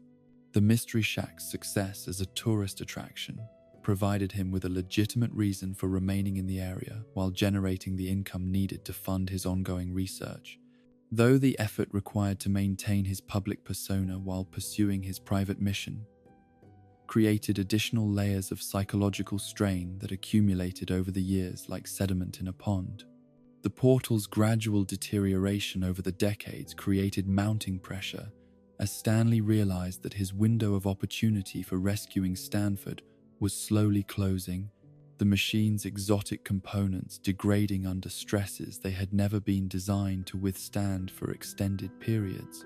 His increasingly desperate attempts to maintain and upgrade the portal's systems pushed his technical abilities to their limits while creating new safety hazards that transformed the laboratory into an environment where a single mistake could result not just in his own death but in the kind of interdimensional catastrophe that Stanford's original research had been intended to prevent. As the 30th anniversary of Stanford's disappearance approached, Stanley's work took on new urgency as he realized that the portal's deteriorating condition meant that his next reactivation attempt might be his last chance to bring his brother home. The preparations for this final effort required resources and expertise that pushed Stanley's abilities as both engineer and con artist to their absolute limits, setting the stage for events that would bring not just Stanford's return, but the arrival of complications that would test the entire Pines family in ways that 30 years of preparation could never have anticipated. The summer of 2012 would bring visitors to the Mystery Shack, whose presence would transform Stanley's solitary mission into a family crisis, as the arrival of his grandnephew and grandniece would force him to balance the demands of his portal project against responsibilities he had never expected to assume, while the approaching success of his rescue mission would unleash consequences that threatened everything he had worked 3 decades to protect. The summer of 2012 arrived in Gravity Falls with the kind of quiet anticipation that precedes momentous changes. Though Stanley Pines had no way of knowing that the phone call from his estranged family would transform his solitary mission into something far more complex and dangerous than 30 years of portal research had prepared him to handle. The request to take custody of his grandnephew and grandniece for the summer months came at the worst possible time, just as his calculations suggested that the portal's deteriorating systems were approaching the critical threshold where successful reactivation might finally be possible. Dipper and Mabel Pines stepped off the bus in Gravity Falls, carrying with them the kind of innocent curiosity and unguarded enthusiasm that Stanley had forgotten could exist in a world where every shadow might conceal interdimensional threats and every moment of inattention could result in catastrophic exposure of secrets that had taken decades to protect. The twins were everything Stanley remembered being himself at their age, before life had taught him that survival required constant vigilance and that trust was a luxury he could no longer afford. Dipper's appearance immediately marked him as the intellectual twin. His careful observation of their surroundings and systematic approach to understanding new environments, reminiscent of Stanford in ways that were both comforting and deeply unsettling. The boy's natural curiosity and analytical mind represented exactly the kind of qualities that could uncover the truth about the Mystery Shack's real purpose, while his obvious hunger for adventure and mystery made him potentially vulnerable to the same forces that had corrupted his great-uncle's research decades earlier. Mabel's irrepressible optimism and boundless energy provided a counterpoint to her brother's more serious nature.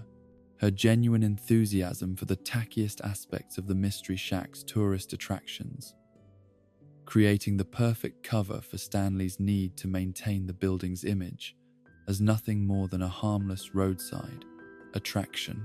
Her ability to find joy in the most obviously fabricated exhibits served as a reminder of what Stanley had lost during his years of isolation and deception, while her natural warmth began to crack through psychological barriers he had constructed to protect himself from the pain of human connection.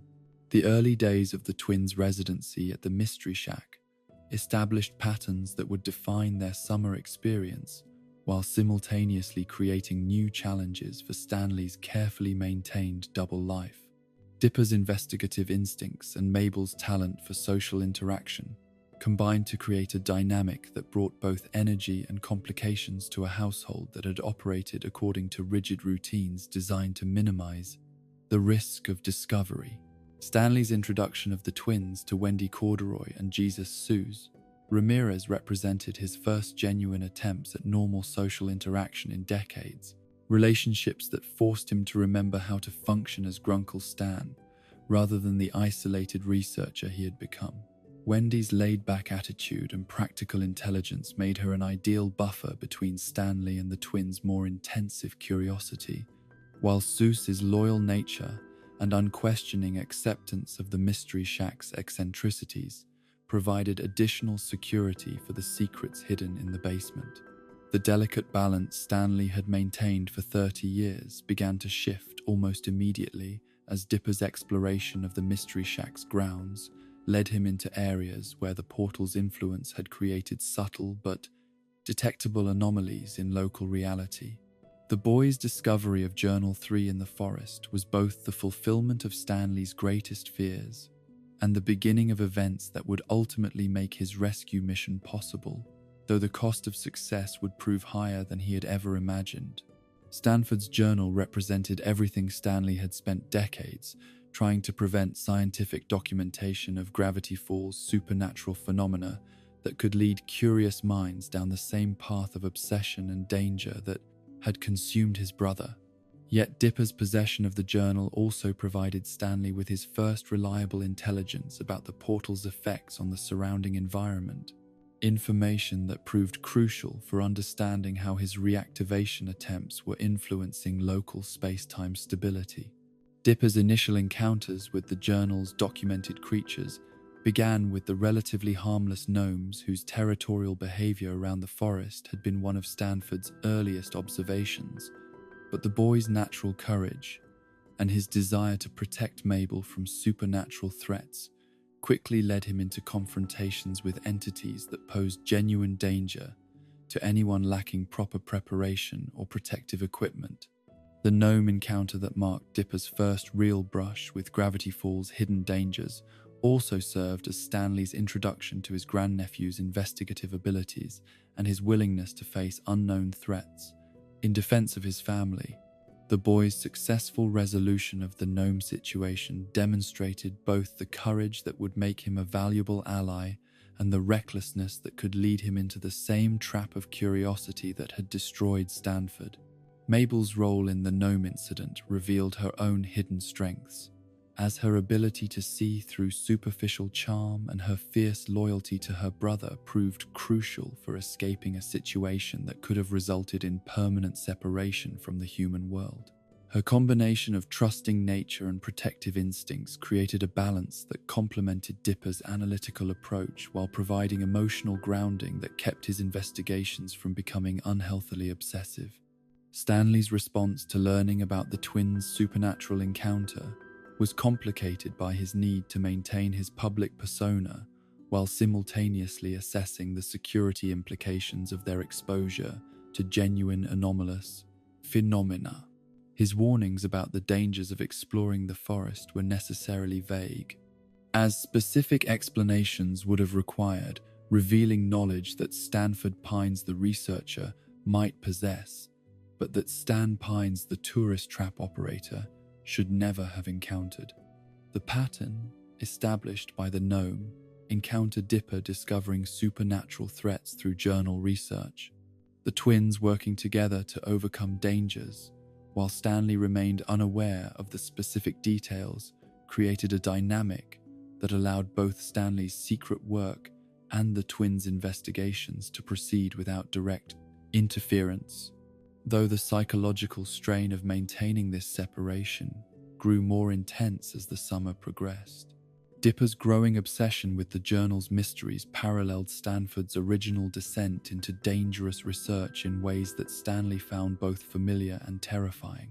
The boy's excitement at discovering each new anomaly, his systematic approach to cataloging supernatural phenomena, and his increasing willingness to take personal risks in pursuit of answers all echoed patterns that Stanley recognized from his brother's journal entries and personal observations during their brief reunion.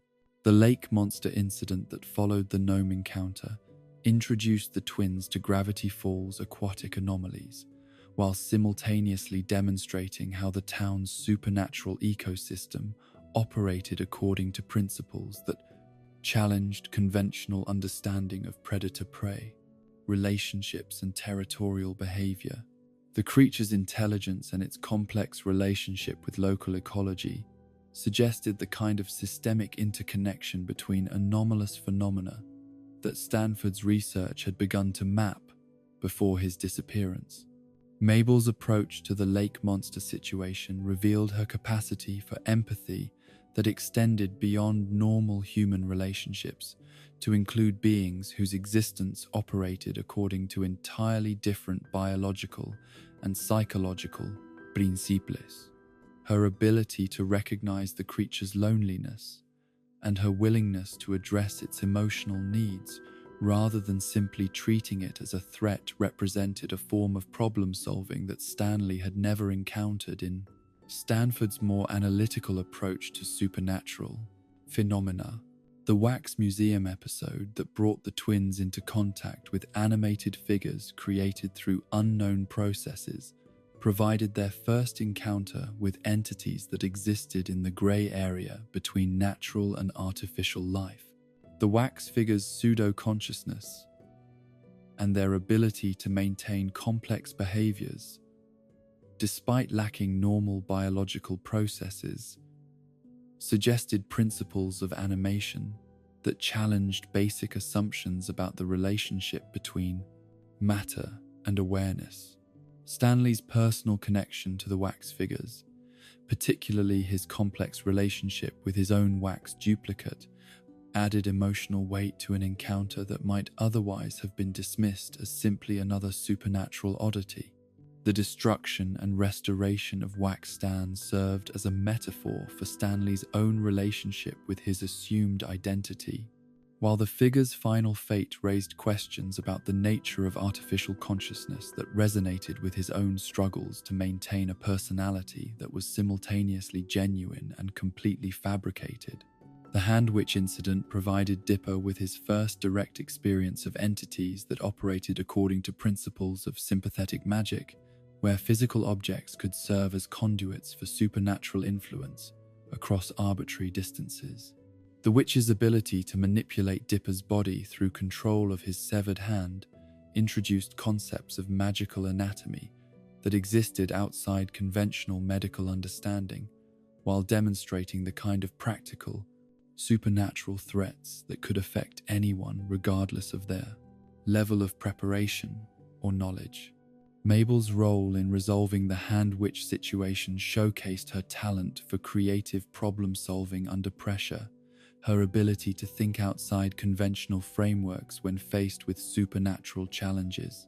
Her approach to negotiating with the witch demonstrated social skills that proved applicable even to beings whose psychology operated according to non-human principles, talents that would prove crucial for later encounters with entities whose motivations were even more alien and potentially dangerous. The convenience store incident that introduced the twins to the time manipulation capabilities hidden within mundane retail environments provided their first exposure to temporal anomalies and their first encounter with entities whose existence spanned multiple time streams simultaneously.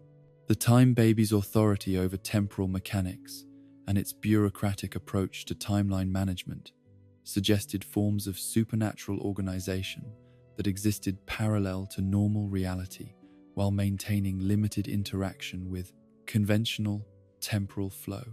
Dipper's experience with time travel and its paradoxes provided him with practical education about the dangers of attempting to manipulate natural forces that operated according to principles beyond normal human comprehension.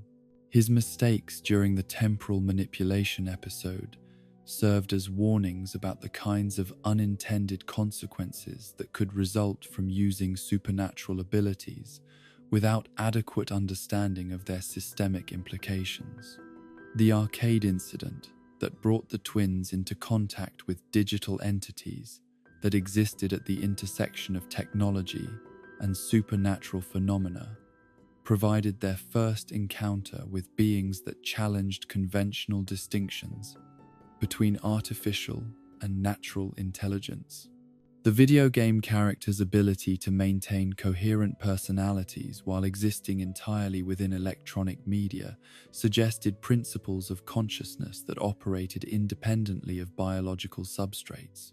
Mabel's victory over the arcade's supernatural challenges demonstrated her capacity for adapting to rapidly changing rules and environments, skills that proved applicable to situations where normal logic and conventional strategy were insufficient for achieving success. Her ability to maintain her core personality and values while navigating fundamentally alien environments represented the kind of psychological resilience that would prove essential for surviving more dangerous supernatural encounters. The puppet show incident provided both twins with their first exposure to entities that operated through possession and mental control, supernatural threats that targeted consciousness rather than physical well-being. The puppet master's ability to manipulate behavior through external influence introduced concepts of magical domination that operated according to principles beyond normal psychological manipulation. While the resolution of the incident demonstrated the importance of maintaining authentic identity even under supernatural pressure, Stanley's growing awareness of the twins' supernatural encounters created increasing tension between his need to protect them from dangerous knowledge and his recognition that their natural curiosity and investigative abilities were leading them toward discoveries that could either complement or catastrophically interfere with his portal research. His attempts to discourage their interest in the town's anomalies were necessarily indirect, as direct warnings would have required explanations that could expose the much larger secrets he was working to protect. The relationship between Dipper and Wendy that developed during their various adventures provided both emotional grounding for the boys' increasingly intense research and potential vulnerability that supernatural entities could explore. Wendy's practical approach to unusual situations and her acceptance of the twins' occasional odd behavior created a buffer zone that helped normalize their experiences while providing additional security through her local knowledge and survival instincts. Seuss's role as inadvertent assistant and unconscious security system proved invaluable for maintaining the Mystery Shack's operations, while Stanley's attention was increasingly divided between his public responsibilities and his private research. The handyman's loyalty and his talent for creative problem-solving provided practical solutions to maintenance issues that might otherwise have exposed the building's unusual energy consumption and structural modifications. The summer's progression brought increasingly complex supernatural challenges that tested both twins' developing abilities while gradually revealing the systematic nature of Gravity Falls' anomalous ecosystem. Each incident provided new pieces of information about how supernatural phenomena interacted with normal reality, while simultaneously demonstrating that the town's strangeness operated according to underlying principles that could be studied, understood, and potentially predicted. Dipper's growing competence with supernatural threats was balanced by increasing awareness of how much he still didn't understand about the forces he was encountering. His success in resolving individual incidents was tempered by recognition that each victory revealed new questions and potential dangers, creating a cycle of investigation and discovery that paralleled Stanford's original research trajectory in ways that both impressed and concerned Stanley. Mabel's role as emotional anchor and creative problem solver became increasingly crucial as the supernatural encounters grew more complex and potentially dangerous. Her ability to maintain optimism and social connections while helping her brother navigate increasingly dark discoveries provided psychological stability that kept their investigations from becoming the kind of obsessive isolation that had consumed Stanford. The bond between the twins that strengthened throughout their various adventures created a support system that neither Stanford nor Stanley had possessed during their original encounters with Gravity Falls' supernatural forces. Their complementary abilities and mutual loyalty provided protection against the kind of isolation and paranoia that supernatural research could generate, while their shared experiences created understanding that no outside observer could provide.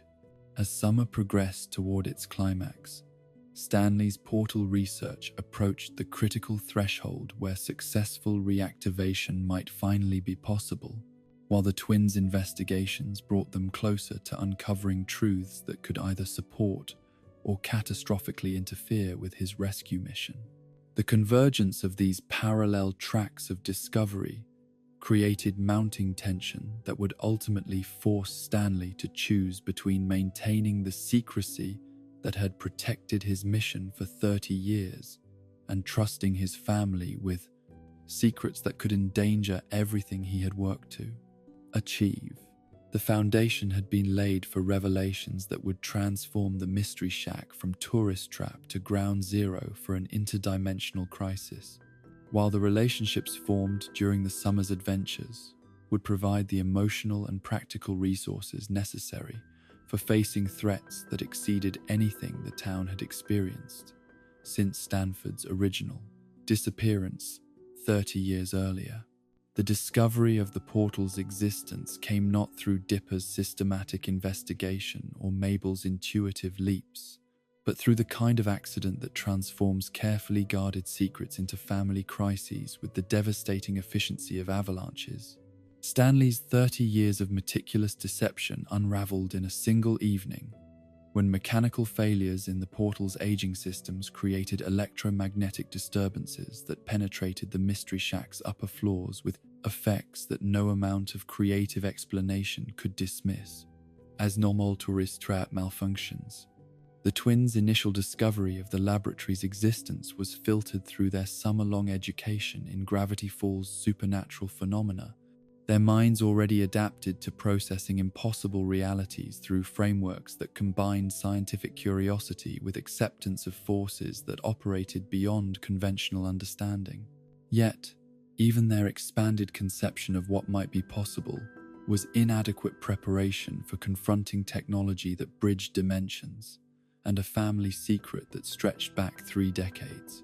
Stanley's reaction to having his greatest secret exposed was complicated by emotions he had suppressed for so long that their sudden emergence felt like psychological earthquakes reshaping the landscape of his carefully constructed identity. The relief of no longer maintaining the exhausting deception was balanced by terror that exposure would interfere with rescue efforts that were finally approaching success after decades of failure and disappointment. Dipper's response to learning about the portal combined the intellectual excitement of discovering technology that exceeded his wildest theoretical speculations with growing horror as he began to understand the implications of Stanley's decades-long masquerade.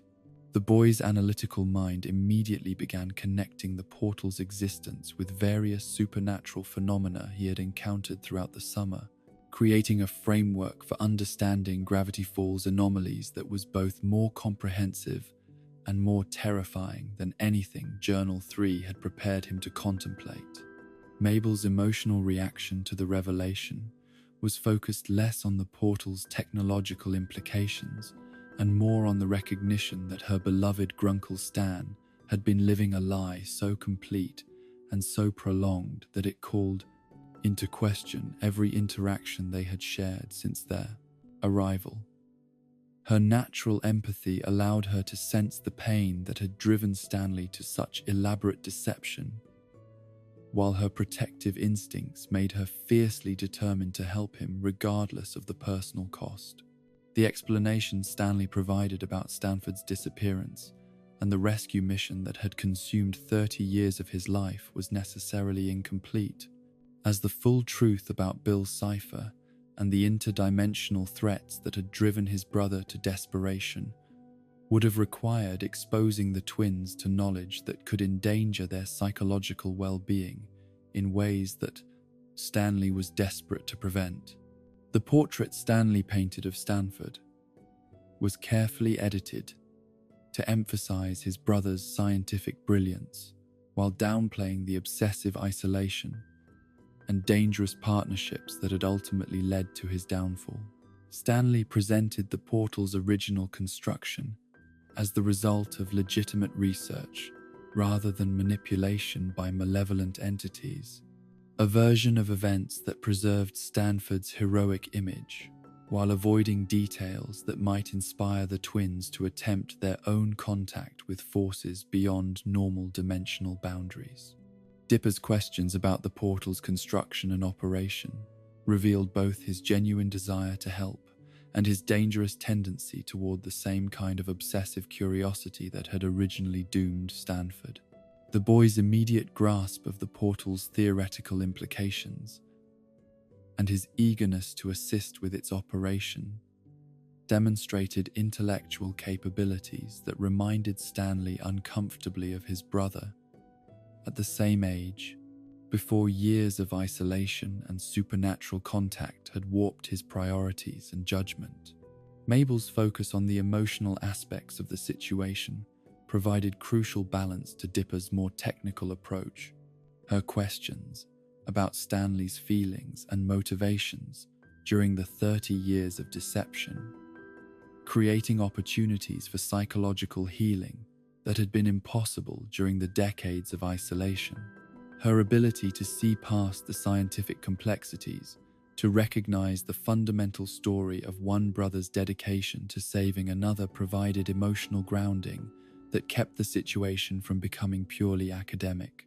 The process of preparing for the portal's reactivation became a crash course in interdimensional physics and family dynamics, as Stanley found himself simultaneously educating the twins about technologies that operated according to principles beyond normal scientific understanding and processing emotions that had been suppressed for decades.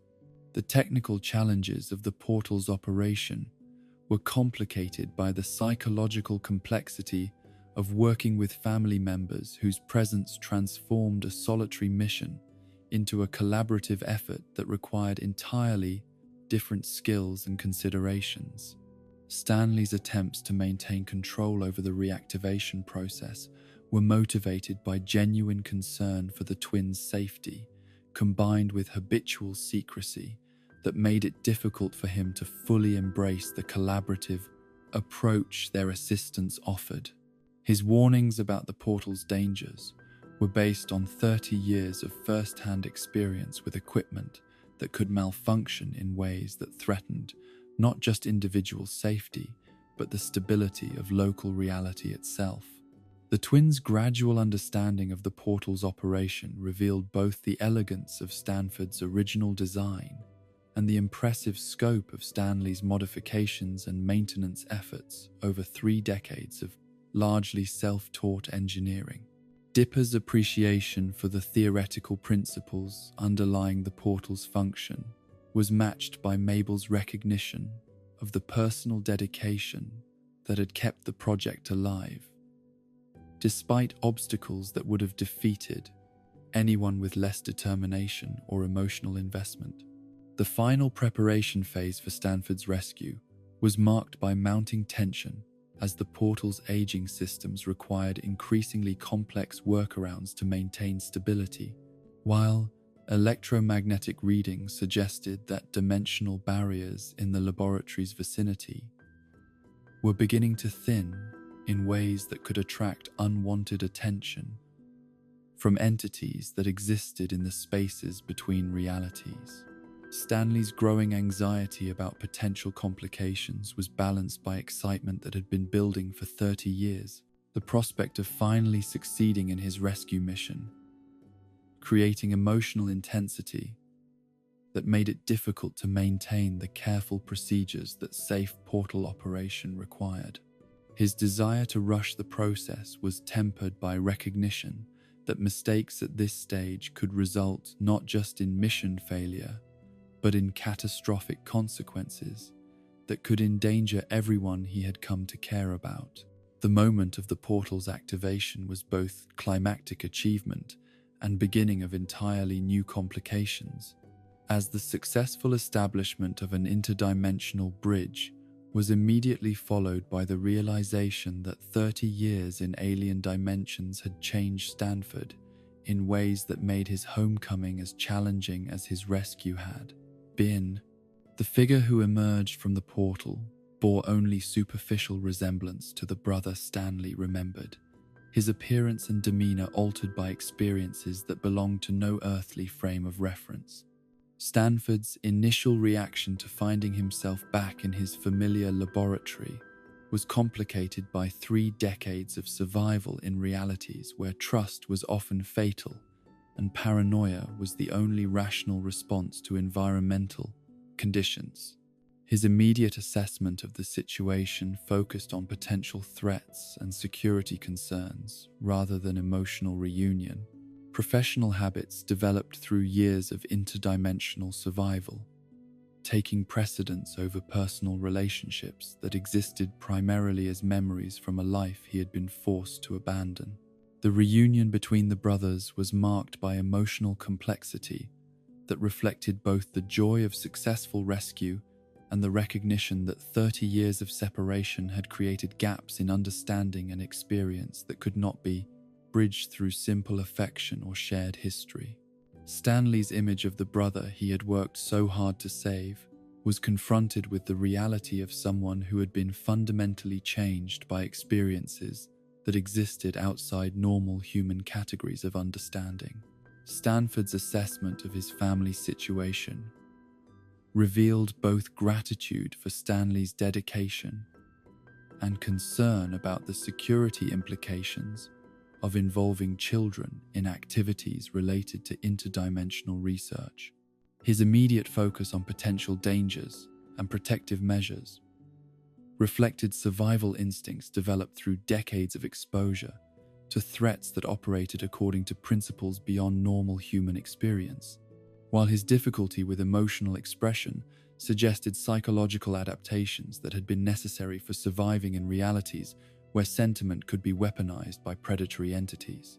The twins' reaction to meeting their mysterious great uncle was filtered through their summer-long education in supernatural phenomena, their minds already prepared for encounters with beings whose existence challenged conventional assumptions about reality and behavior. Yet Stanford's combination of obvious intelligence, barely contained paranoia, and emotional distance created a psychological profile that was more complex and potentially troubling than the relatively straightforward supernatural creatures they had learned to understand and accommodate. Dipper's immediate fascination with Stanford's interdimensional experiences and his eager questions about technologies and realities beyond normal human access demonstrated both intellectual curiosity and the same dangerous tendency toward obsessive investigation that had originally led Stanford into his partnership with Bill Cipher. The boy's obvious intelligence and his hunger for advanced knowledge created a dynamic that Stanford recognized as potentially dangerous, given his own experiences with how such curiosity could be exploited by entities with their own agendas. Mabel's approach to Stanford was characterized by the same open-hearted acceptance that had allowed her to form positive relationships with various supernatural beings throughout the summer, her natural empathy extending to include family members whose experiences had taken them far outside normal human categories. Her ability to recognize emotional pain beneath defensive behaviors provided a foundation for connection that bypassed the intellectual complexities that made Stanford's other relationships challenging to navigate. Stanford's examination of Journal 3 revealed both pride in his past work and concern about how his documentation of Gravity Falls' supernatural phenomena had been used during his absence.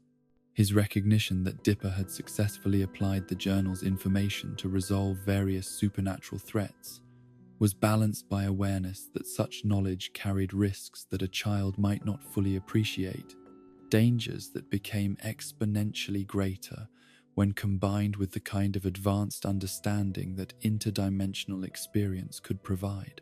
The process of bringing Stanford up to date on 30 years of changes in both family dynamics and global events created opportunities for reconnection that were complicated by the psychological distance that interdimensional survival had required him to maintain.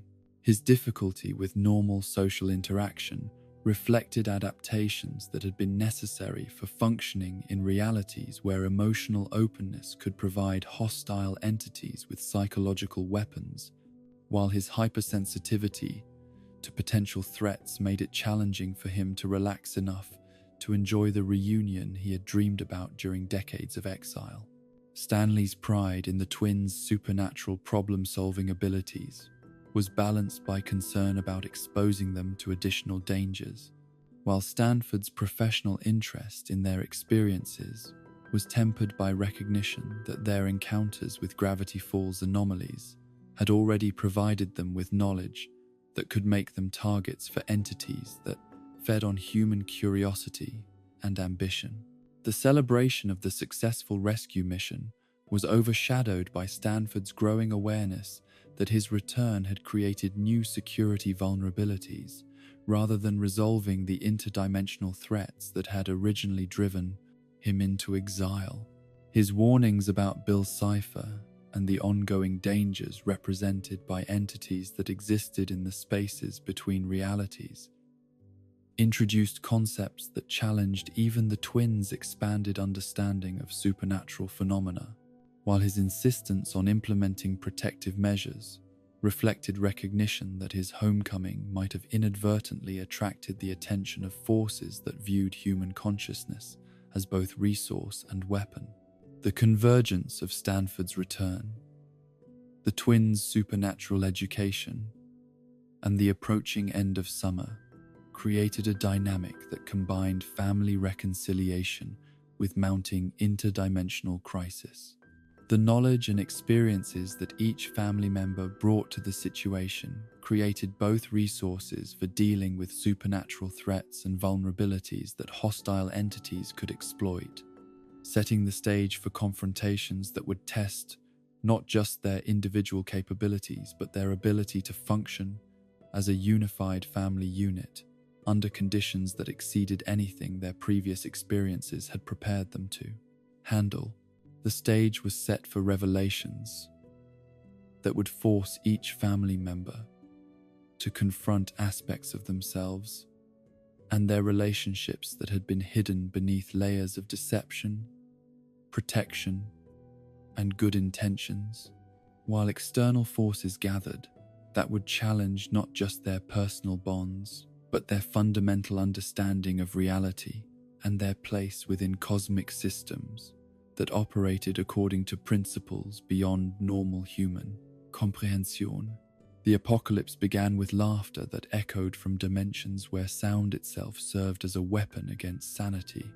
As Bill's ciphers escape from the mindscape into physical reality, transformed the quiet town of Gravity Falls into ground zero for a catastrophe that threatened not merely human civilization, but the fundamental structure of Quiet Town, three-dimensional existence itself. The entity's emergence into the material world was accompanied by reality distortions that spread outward from the town center like ripples in a pond, except these ripples carried with them the complete breakdown of natural laws that had governed earthly existence since the planet's formation. Stanford's warnings about Bill's capabilities proved inadequate preparation for witnessing the entity's power unleashed without the constraints that had previously limited his influence to dream visitations and brief manifestations in liminal spaces. The transformation of Gravity Falls into what Bill gleefully christened his Weird Mageddon represented the fulfillment of plans that had been developing since the portal's original construction, schemes that had required Stanford's exile and 30 years of preparation to finally achieve fruition. The physical changes that swept through the town were both spectacular and horrifying, as familiar landscapes were twisted into configurations that belonged more to fever dreams than to any geography that had evolved through natural processes. Buildings grew legs and walked away from their foundations. The forest canopy turned into a carpet of eyes that watched everything with malevolent interest, and the sky itself became a canvas for Bill's artistic vision of reality as cosmic joke rather than stable framework for existence. The gravitational anomalies that had originally given the town its name became trivial curiosities compared to the fundamental alterations in physical law that Bill's presence imposed on local space-time. Objects fell in directions that corresponded to emotional states rather than planetary mass. Time flowed backwards in areas where Bill found conventional causality boring, and the distinction between thought and physical matter became so blurred that strong emotions could spontaneously generate creatures that embodied psychological states as living entities. Bill's transformation of the town's human population into various forms of entertainment reflected both his complete lack of empathy for terrestrial life and his sophisticated understanding of how to use suffering as raw material for cosmic art projects.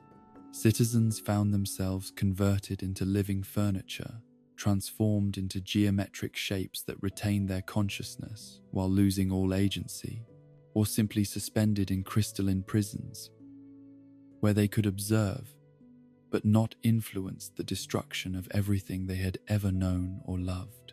The entity's creation of a throne atop the town's water tower served as both symbol of his dominion and practical command center for coordinating the reality alterations that spread outward from Gravity Falls, like infection, through the dimensional fabric that separated realities. From this elevated position, Bill could observe the progress of his transformation, while directing the activities of the interdimensional allies he summoned to assist in converting Earth into a realm more suitable for beings whose existence transcended normal spatial and temporal constraints. The creatures that Bill brought through the dimensional barriers to serve as his army represented forms of life that had evolved in realities where the concepts of matter, energy, and consciousness operated according to entirely different principles. These entities viewed the destruction of human civilization not as tragedy, but as redecorating, the replacement of boring three-dimensional existence with more interesting configurations that allowed for greater creative expression and more stimulating forms of entertainment. Stanford's immediate response to the crisis combined professional assessment of the interdimensional threat with personal guilt over his role in creating the conditions that had made Bill's escape possible. His years of experience with hostile entities from parallel dimensions provided tactical knowledge that proved crucial for understanding the enemy's capabilities, while his intimate familiarity with Bill's psychology offered insights into potential vulnerabilities that could be exploited by resistance forces. The family's initial attempts to coordinate an effective response to the crisis were complicated by the need to protect Dipper and Mabel from direct exposure to Bill's influence, while simultaneously utilizing their unique experiences with Gravity Falls' supernatural phenomena as resources for understanding and potentially countering the entity's reality manipulation abilities. Stanford's protective instincts toward his grandnephew and grandniece conflicted with recognition that their summer-long education in anomalous phenomena had prepared them for this crisis in ways that conventional adult authorities could never match. Stanley's reaction to the apocalyptic situation was characteristically practical, focusing on immediate survival needs and tactical considerations rather than the cosmic implications of interdimensional warfare. His decades of experience with deception and improvisation provided valuable skills for operating in an environment where conventional rules no longer applied, while his deep emotional investment in protecting his family created motivation that transcended normal human limitations when circumstances required extraordinary measures. The formation of the resistance movement occurred organically as various groups of survivors realized that isolated defensive actions were insufficient for countering threats that operated on the scale of reality itself. The coalition that eventually assembled around the Pines family represented an unlikely alliance of government agents, supernatural creatures, reformed criminals, and ordinary citizens whose only common ground was recognition that Bill's version of reality was incompatible with any form of existence they were prepared to accept. Dipper's role in the resistance was complicated by his detailed knowledge of supernatural threats, combined with his obvious vulnerability to psychological manipulation by entities that specialized in exploiting human curiosity, ambition. His familiarity with Journal 3's documentation of local anomalies provided tactical intelligence about creatures and phenomena that could be turned against Bill's forces, while his analytical mind proved crucial for developing strategies that could function in environments where normal logic had been suspended or reversed. Mabel's contribution to the resistance effort was less obviously tactical, but equally important, as her ability to maintain emotional stability and social connections under extreme stress provided the psychological foundation that kept the group functioning as a coordinated unit rather than fragmenting into competing factions. Her natural optimism and her talent for creative problem-solving proved essential for maintaining morale during periods when conventional assessment suggested that defeat was inevitable. The discovery of the Zodiac Wheel and its potential for channeling sufficient unified intention to challenge Bill's reality manipulation represented both hope for victory and the ultimate test of the relationships that had been built and strained throughout the summer's adventures. The wheel's requirement for perfect cooperation between individuals whose personalities and priorities had often conflicted created a challenge that was simultaneously simple in concept and extraordinarily difficult in execution. Stanford's explanation of the zodiac's theoretical basis provided the resistance with understanding of how concentrated human consciousness could serve as a stabilizing force against reality distortions that operated through, imposing alien forms of order on terrestrial existence. The ritual's success would require not just cooperation, but genuine unity of purpose, a level of psychological integration that transcended individual differences and personal conflicts in service of collective survival.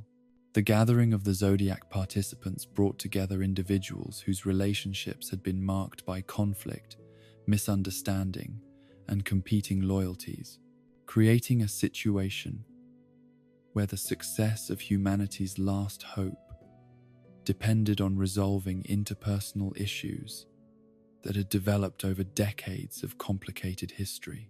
Each participant brought both essential qualities and personal baggage that could either contribute to the ritual's power or undermine its effectiveness through unresolved emotional conflicts.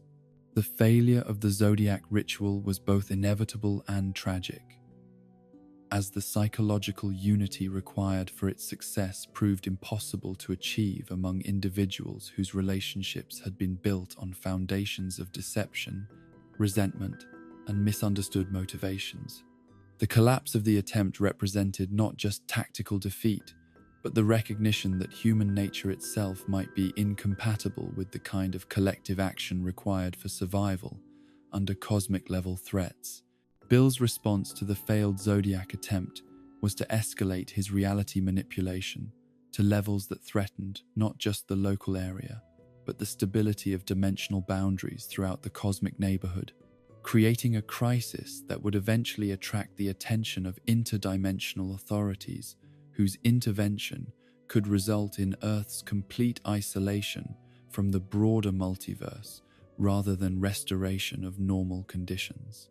The realization that conventional resistance strategies were inadequate for dealing with Bill's escalated threat level forced the surviving family members to consider options that required personal sacrifices on scales that challenged every assumption about what individuals could be expected to endure in service of collective survival.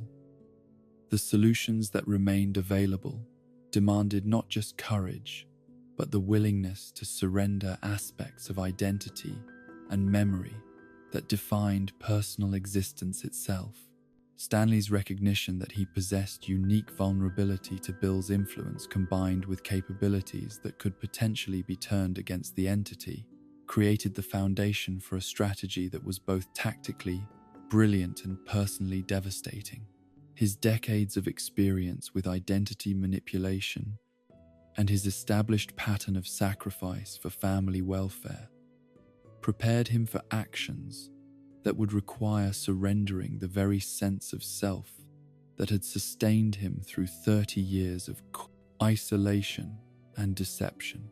The memory gun that had originally been developed as a tool for protecting innocent civilians from traumatic supernatural encounters became the instrument through which victory could be achieved, though its use required accepting consequences that transformed triumph into tragedy.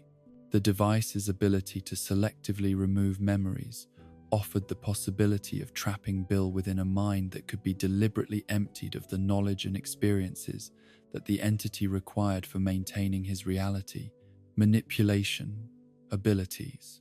Stanley's decision to serve as the trap for Bill's consciousness was made with full understanding of what the victory would cost.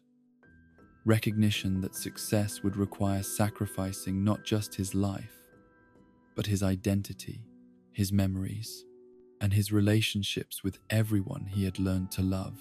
His willingness to pay this ultimate price reflected both his deep commitment to protecting his family and his acceptance that some battles could only be won through losses that transformed the nature of victory itself. The final confrontation between Bill and the Pines family took place on psychological battlefields that existed within the landscape of human consciousness, where the entity's cosmic power was balanced by the accumulated strength of relationships that had been tested and refined through shared struggle against impossible odds. The battle's outcome depended less on superior firepower than on the ability of human connection to provide stability in environments where reality itself had become fluid and negotiable. Stanley's successful deception of Bill during the final moments of the conflict represented the culmination of skills developed through decades of survival through wit and improvisation, abilities that proved decisive against an opponent whose overconfidence in his own cosmic superiority had blinded him to the possibility that mere humans might possess resources that transcended normal dimensional categories. The victory was achieved not through superior power, but through superior understanding of what ultimately mattered when everything else had been stripped away. The destruction of Bill's cipher and the restoration of normal reality came at the cost that Stanley had understood and accepted from the moment he chose to serve as the trap for the entity's consciousness. His successful sacrifice eliminated not just the immediate threat but removed from existence one of the most dangerous interdimensional predators that had ever emerged from the spaces between realities, though the price paid for this victory left wounds that would require generations to fully heal. The aftermath of Weirdmageddon revealed a world that had been restored to normal function but forever changed by the knowledge that reality itself was far more fragile and far more dependent on human consciousness than anyone had previously understood. The experience had demonstrated both the incredible vulnerability of three-dimensional existence to forces that operated outside normal space-time constraints and the extraordinary power that human relationships could wield when focused through unity of purpose and genuine mutual commitment. The autumn mist began to settle among the Oregon pines, like memories finding their proper places after a summer that had challenged every assumption about what was possible in a world that had seemed so ordinary just months before. The leaves turned their traditional colors of gold and crimson, but now each transformation carried whispers of magic that would never again be dismissed as mere seasonal chemistry by those who had witnessed reality itself bend and reshape. According to forces that existed beyond the comfortable boundaries of normal human experience, Dipper and Mabel stood at the bus station where their extraordinary summer had begun. Their suitcases packed with souvenirs that included both conventional tourist mementos and carefully hidden artifacts whose true significance could never be fully explained to parents who had sent their children away for a simple vacation. In a sleepy logging town, the journal that had opened doorways to understanding was safely tucked among Dipper's belongings, its pages containing knowledge that would influence the rest of his life in ways that no conventional education could ever match. The twins' departure was complicated by the recognition that they were leaving behind not just geographical locations but relationships and experiences that had fundamentally altered their understanding of themselves and their place in a universe far stranger and more wonderful than they had ever imagined. The bond they had forged with Stanley had deepened through shared trials that had tested the very foundations of reality, while their brief encounter with Stanford had provided glimpses of possibilities that stretched far beyond the horizons of any normal childhood dreams. Stanley's farewell to his grandnephew and grandniece was marked by emotions that he struggled to express after decades of protecting himself from the vulnerability that comes with genuine human connection. The summer had taught him that family was not just genetic accident but chosen commitment, that the relationships worth preserving were those that could survive the revelation of even the most carefully guarded secrets and still find reasons for love and loyalty that transcended individual flaws and failures. The restoration of Stanley's memories, through the patient work of family members who had learned to value him for who he had become, rather than mourning who he had been created, a foundation for healing that extended far beyond the immediate crisis of identity loss. The process had revealed that memory was not just individual storage of personal experience, but collective creation of shared meaning, stories that gained power and significance through being told and retold among people who understood their true importance. Stanford's gradual adjustment to a world that had continued evolving during his 30 years of exile was complicated by his need to process not just technological and social changes, but the recognition that his family had grown and changed in ways that made his homecoming both joyful reunion and introduction to people he was only beginning to know. His relationship with Stanley had been transformed by understanding the scope of sacrifice his brother had made, while his connection to the twins represented an entirely new category of family bond that would require time and patience to fully develop. The Mystery Shack continued to operate as a tourist attraction, but its exhibits now served a dual purpose of entertaining visitors, while simultaneously providing cover for more serious research into phenomena that required careful study and protective secrecy. The balance between commercial success and scientific investigation created a framework for ongoing exploration that could satisfy both Stanley's practical needs and Stanford's intellectual curiosity, while maintaining the security that their experiences with Bill Cipher had demonstrated was essential for preventing future catastrophes. Wendy and Suze remained integral parts of the extended Mystery Shack family, their loyalty and practical skills providing continuity that helped bridge the gap between the summer's extraordinary events and the more mundane challenges of operating a business in a town where supernatural phenomena were natural parts of the local ecosystem.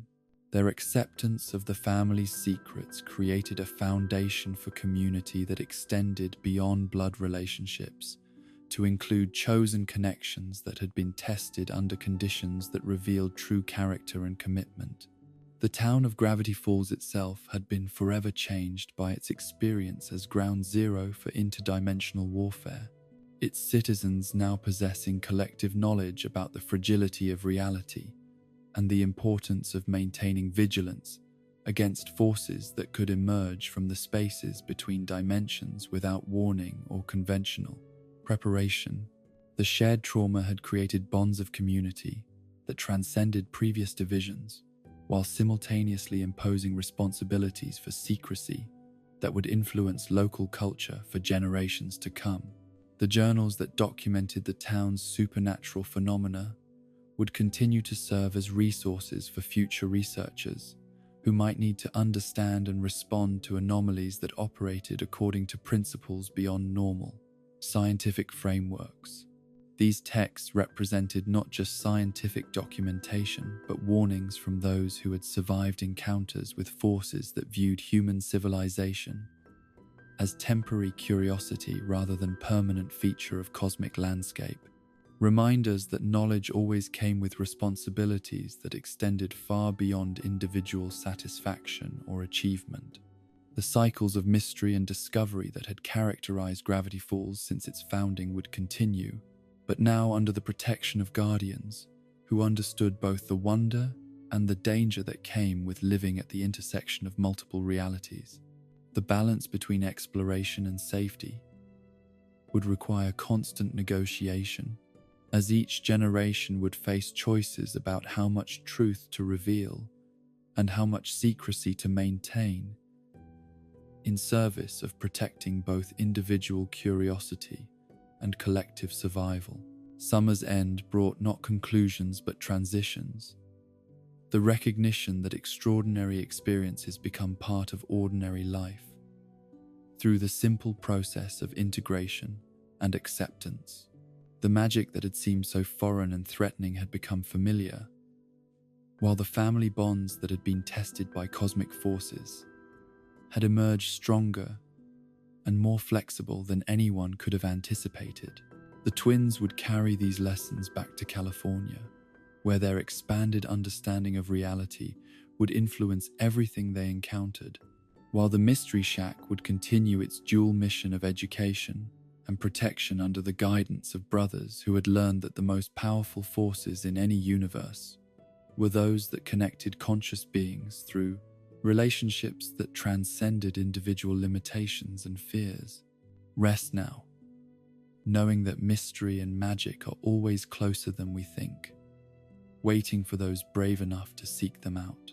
The forest keeps its secrets, the family keeps its bonds, and somewhere in the distance between sleeping and waking, the next adventure waits to unfold in the endless cycle of discovery that defines both individual growth and collective evolution. Close your eyes and let the mist carry you toward dreams where impossible things happen every day, and love proves stronger than any darkness the worlds can conjure.